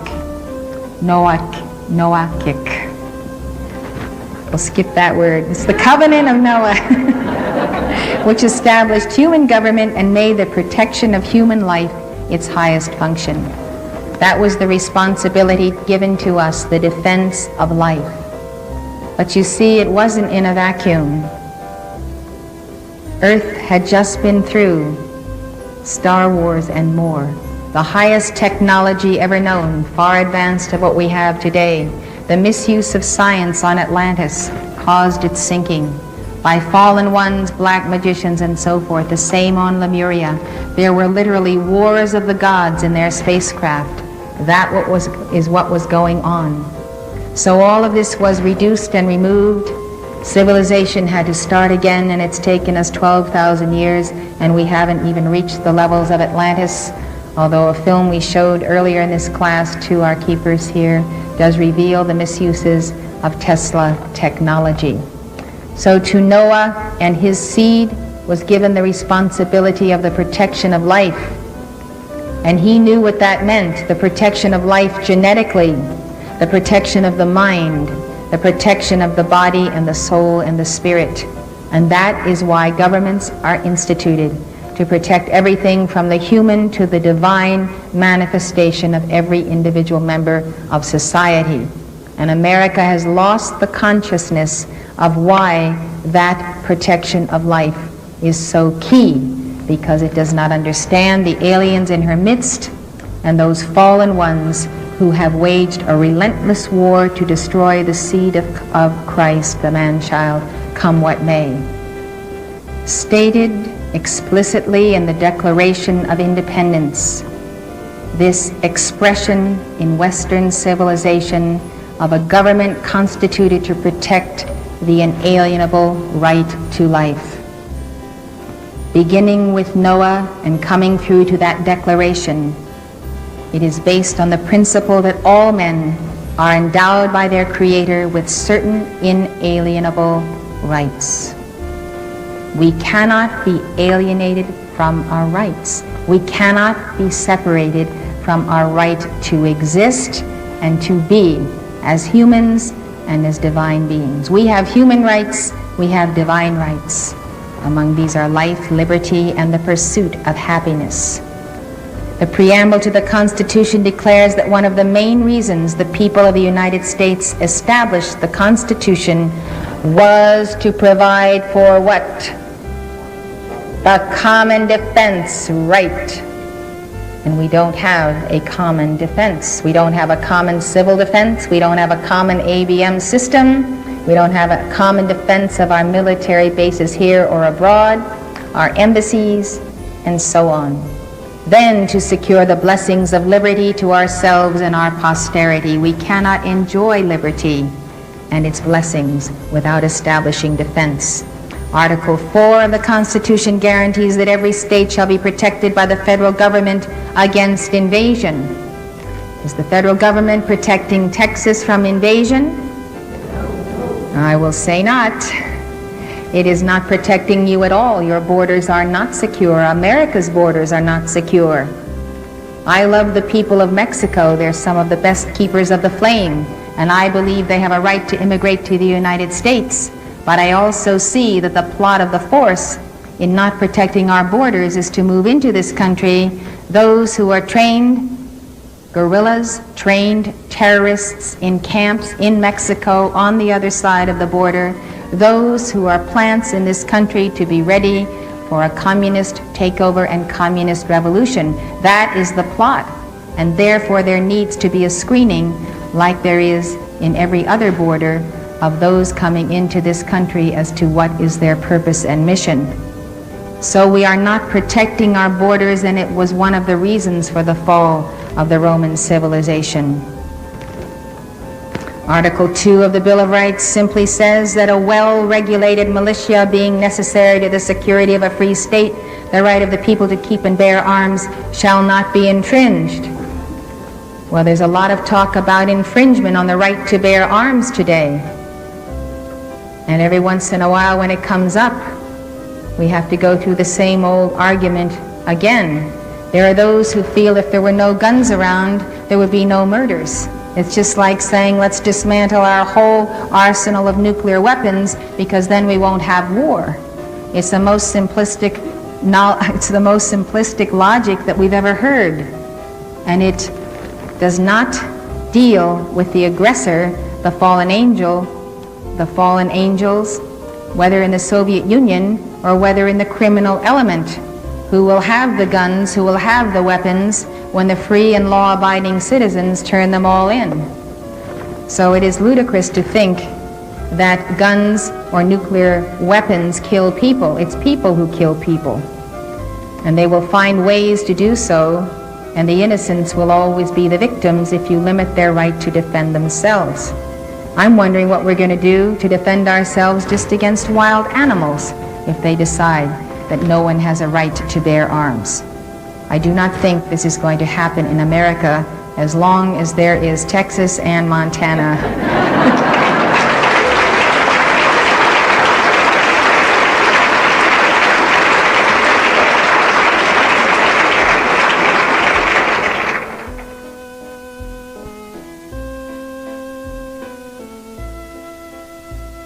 There is a spiritual defense, and it works.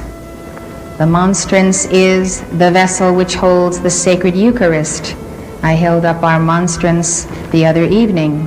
The monstrance, therefore, is considered to be the presence of the body of Christ within the church. Jesus once told me to hold up the monstrance.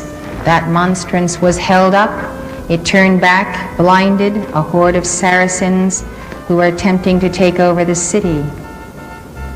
It was a remarkable confrontation of seeing the light of Christ in his body and blood going out, the sacred Eucharist, turning back upon the Saracens the karma of their evil intent.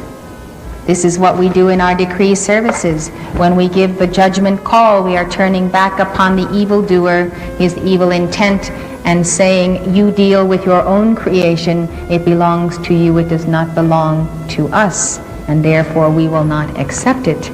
You cannot be spiritually a doormat, emotionally a doormat, mentally a doormat. You have to understand that there are cross currents of forces in the earth today that are moving against your identity at very subtle levels.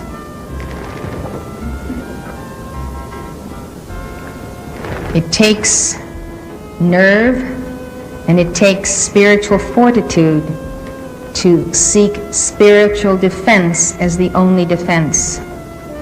Our posture with Saint Germain is that America needs both. It needs a strong military defense, it needs a very strong spiritual defense, or the military will not be effective. Even the pacifist Mohandas Gandhi did not advocate total pacifism. Few people understand his message, and peaceniks and pacifists today will use him as their ensign. But that is not really what he stood for entirely. Although he advocated nonviolence, he recognized that even a predominantly nonviolent state would need both a police force and an army. While he believed in nonviolence, Gandhi thought that cowardice was despicable. In his famous editorial, The Doctrine of the Sword, he said that when there was only a choice between cowardice and violence, he would advise violence. He also favored violence over appeasement, which was cowardice in disguise. When it came to protecting innocent people from assault, Gandhi believed that for those not wholeheartedly committed to nonviolence, violence was a duty. This, of course, was not intended to be a loophole for terrorists, assassins, and anarchists who have used his name. The conclusion is that the nations of the West have not learned the lessons of history. They have chosen cowardice and appeasement, and the prophecy of the handwriting on the wall has come to pass. Saint Germain has also warned us about the Soviets. In May 1st, 83, he said, "Who can ignore the building up of these armaments by the Soviet Union? Who can deny that they are preparing for a full-scale world war or any ultimatum that will gain them world dominion with or without that war? Who can deny it? History is repeating itself." There is a wave of karma coming upon America, and on April 23rd, this coming week on Thursday, you will feel the descent of a new increment of that weight. Take note of it and rise to give your Archangel Michael rosary early that morning, better yet the night before. We have to ask ourselves what we think will happen to a nation where 1.5 million legal abortions are performed annually at government expense often. January 22nd, 1973, the Supreme Court ruled that abortion was a constitutionally protected right of women. Since then, the right to life of more than 20 million people has been legally aborted in the United States, more than live on the entire continent of Australia. Think of who we are missing. Think of who we are missing, 20 million souls.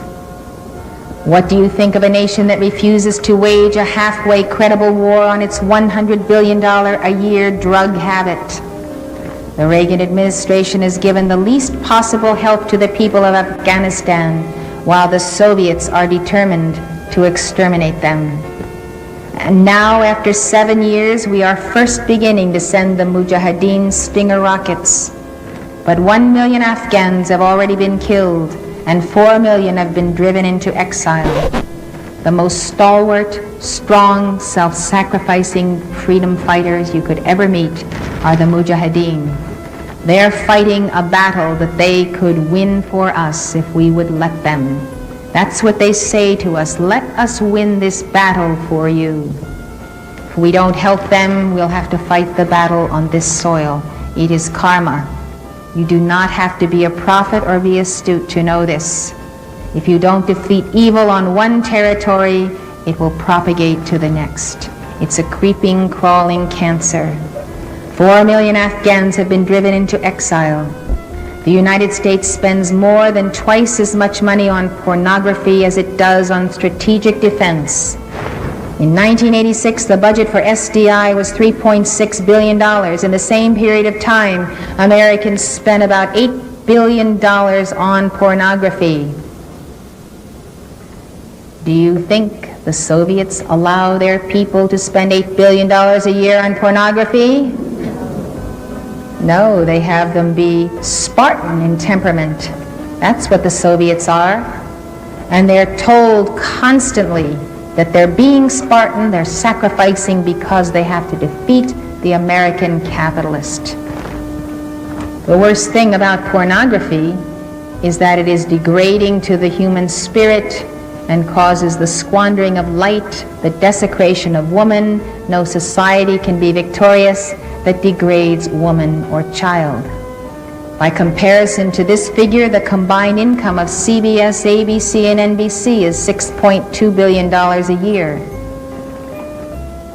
Women now account for about 40% of the 100 million X-rated videotapes rented each year. Until recently, the San Jose, California city government was giving a $2,500 a month economic development subsidy to 3 pornographic businesses: the Pussycat and Pink Cat theaters and the Oasis sex shop and arcade. And now account for about 40% of the 100 million X-rated videotapes rented each year. Until recently, the San Jose, California city government was giving a $2,500 a month economic development subsidy to 3 pornographic businesses: the Pussycat and Pink Cat theaters and the Oasis sex shop and arcade. The city removed them from the list of stores to receive the subsidy, and the owners of the 3 establishments are expected to sue. The United States is a nation that outlaws school prayer and tolerates child prostitution. What will its judgment be for these offenses against God? The war has to be waged at every level because our people are vulnerable because of their sins. And what discourages me more than anything else is the television preachers and those not on TV who do not address those issues, who do not focus their religious zeal on the healing of society, but rather perhaps on the healing of their bodies or the telling of stories about Jesus and how Jesus saves.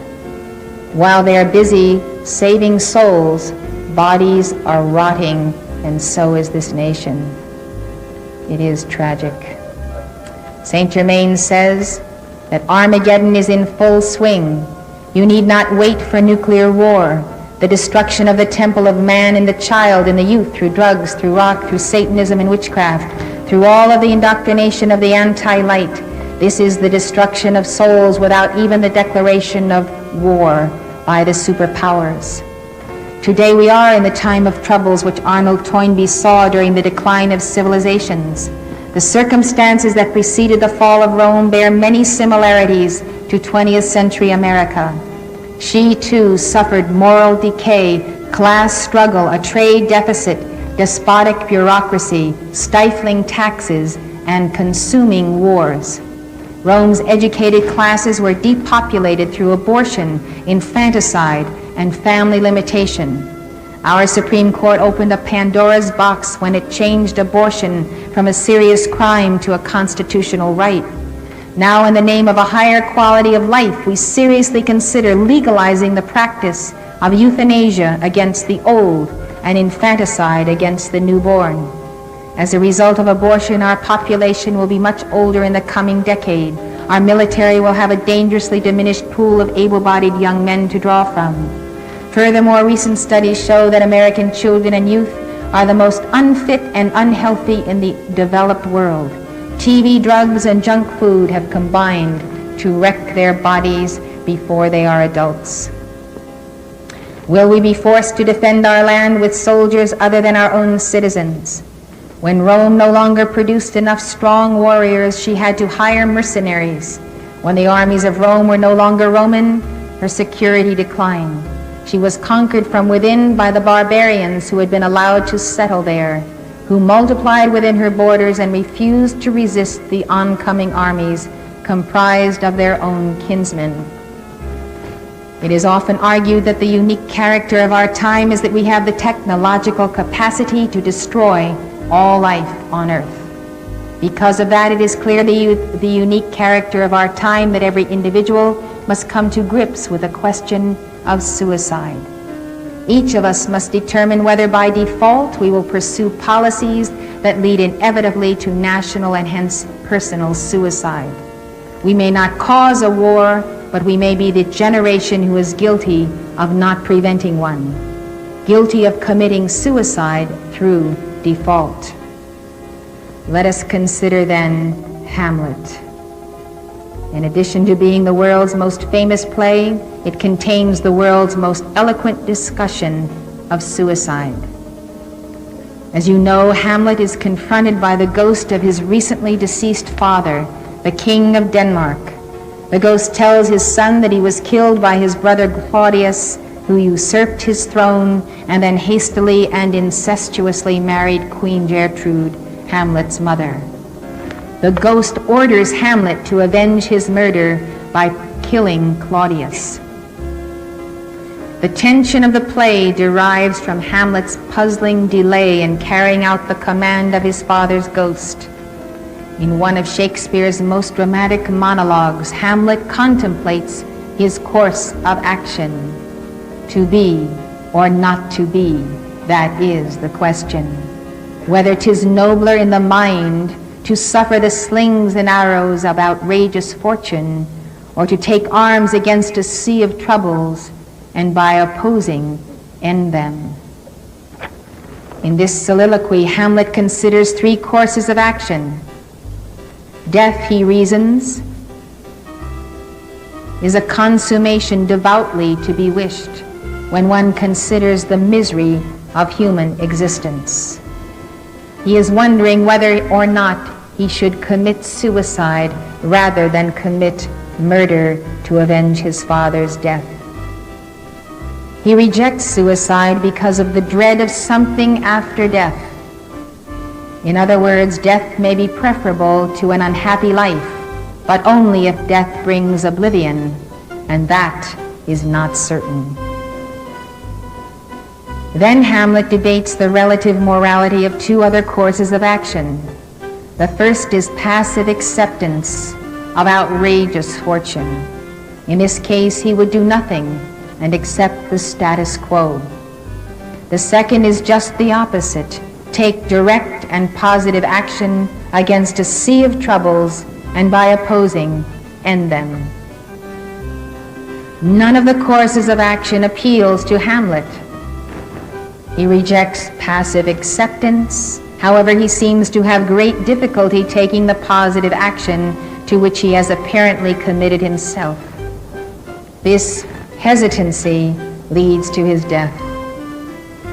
It is generally accepted that Hamlet would not have lost his own life had he promptly killed Claudius, nor would the wholesale bloodshed that marks the second half of the play have taken place. By his inability to take direct action, Hamlet effectively commits suicide, even if only by default. He did not choose to be vigorously enough. He did not take the tide that comes in the affairs of men, which taken at its crest leads on to fortune. Why did he procrastinate? This is one of the great unresolved problems of literature. Of course, we can see that Francis Bacon, who authored the Shakespearean plays, was far more concerned that this generation see the consequences of hesitancy, and that hesitancy can be physical and spiritual suicide, than in having a happy ending. Theories have been offered, but each one only partially accounts for Hamlet's procrastination. Nevertheless, the play is a dramatic success, since it mobilizes, as all good drama must, the forces of the subconscious in such a way that audiences identify with Hamlet and accept his struggle as their own. And well they should, because we are all in that position at some point of our lives. Every viewer sees something of Hamlet within himself, both his moral quest for the right course of action and his wish for death. Whatever the reason or reasons for Hamlet's delay, it is related to his reluctance to accept his mission, which has become his duty or dharma, the one single act that he is born to fulfill.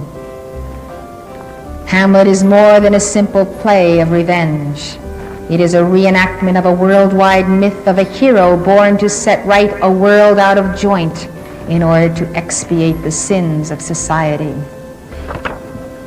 In Claudius' act of murder, we see the symbolic embodiment of all sins, and in his sexual indiscretions, the sign of a society infected by a pervasive evil. Hamlet is called upon to avenge his father in the larger context of purging Denmark of its moral rot. This approaches the heart of the problem. Hamlet has a mission and a mandate for action, but he is bitter about his fate. Bitterness about one's fate is fatal. Whatever is your fate, accept it, run with it, and now picture the highest aspect of that configuration of life that you can.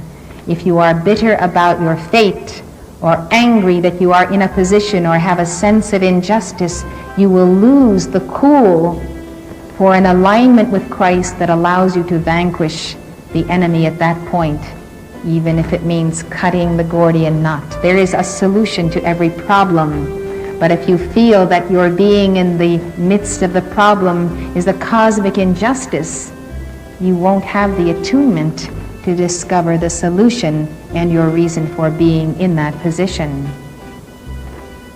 After receiving his injunction from his father's ghost, Hamlet says, "The time is out of joint, O cursed spite, that ever I was born to set it right. I'm at the wrong place at the wrong time. Woe is me, why do I have to do something about this?" Remember that famous line on the radio? What a revolting development this is. How many heard that said? Who was it? The Life of Riley, yep. Hamlet is an analogy for our time. Throughout this nation, debate has raged about the morality of nuclear weapons. The inability of our nation to come to grips with this problem has led to a series of military decisions that have placed us at risk to a Soviet first strike and blunted our will to erect a strategic defense. Like Hamlet, we have a mandate for self-defense and a mission to defend freedom worldwide. We may not accept the notion that the world cannot live half slave and half free, but the Soviets have. They have determined to destroy all free nations, since they cannot take the chance that their own subjects might discover en masse that there is a better system and cast off the yoke of communism to obtain it. As Saint Germain said, the Soviets are prepared to fight and win a nuclear war, and we are not. Like Hamlet, we must decide. We have to make a decision. I have been in the position of having to make a decision, and a difficult decision, and I'd rather not make it. I'd rather just see what happens. It doesn't work. It doesn't work. You have to make decisions. If you don't make decisions, you'll be on the defensive, and sons of God need to be on the offensive. We must decide whether we're going to commit national suicide, accept the status quo, or take direct action and deploy a strategic defense, knowing that delay in making this decision may be a disguised form of suicide. America, are we committing suicide today? Yes, we're in the process, but there is still time to retreat.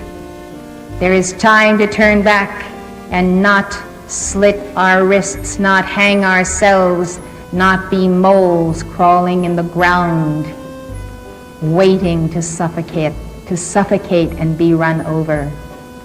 America, you are in the act of suicide now. All of your leadership, all of your people, all of the noise that is lulling you to sleep. America, you are committing suicide. Why are you doing this? Why? Tell us, tell God, tell yourself, why are you doing this? Have you no reason to live and live eternally in God? If you don't have a reason, we, the keepers of the flame, are going to give you a reason. We're going to tell you why to live.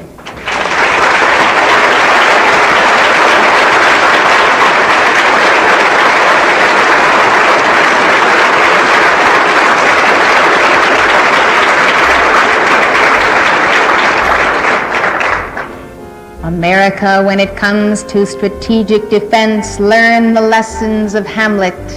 You're making the same mistake.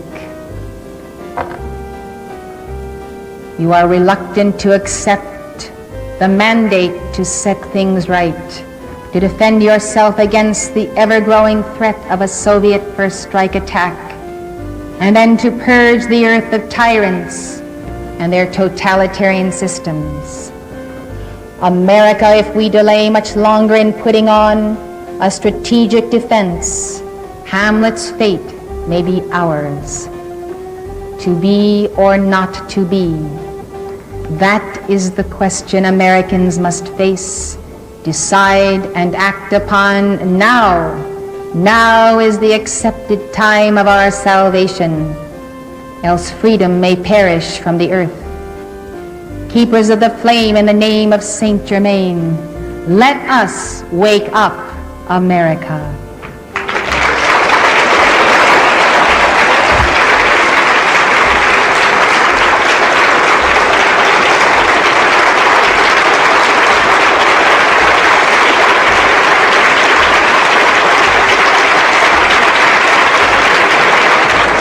You've been watching The Coming Revolution in Higher Consciousness with Elizabeth Clare Prophet.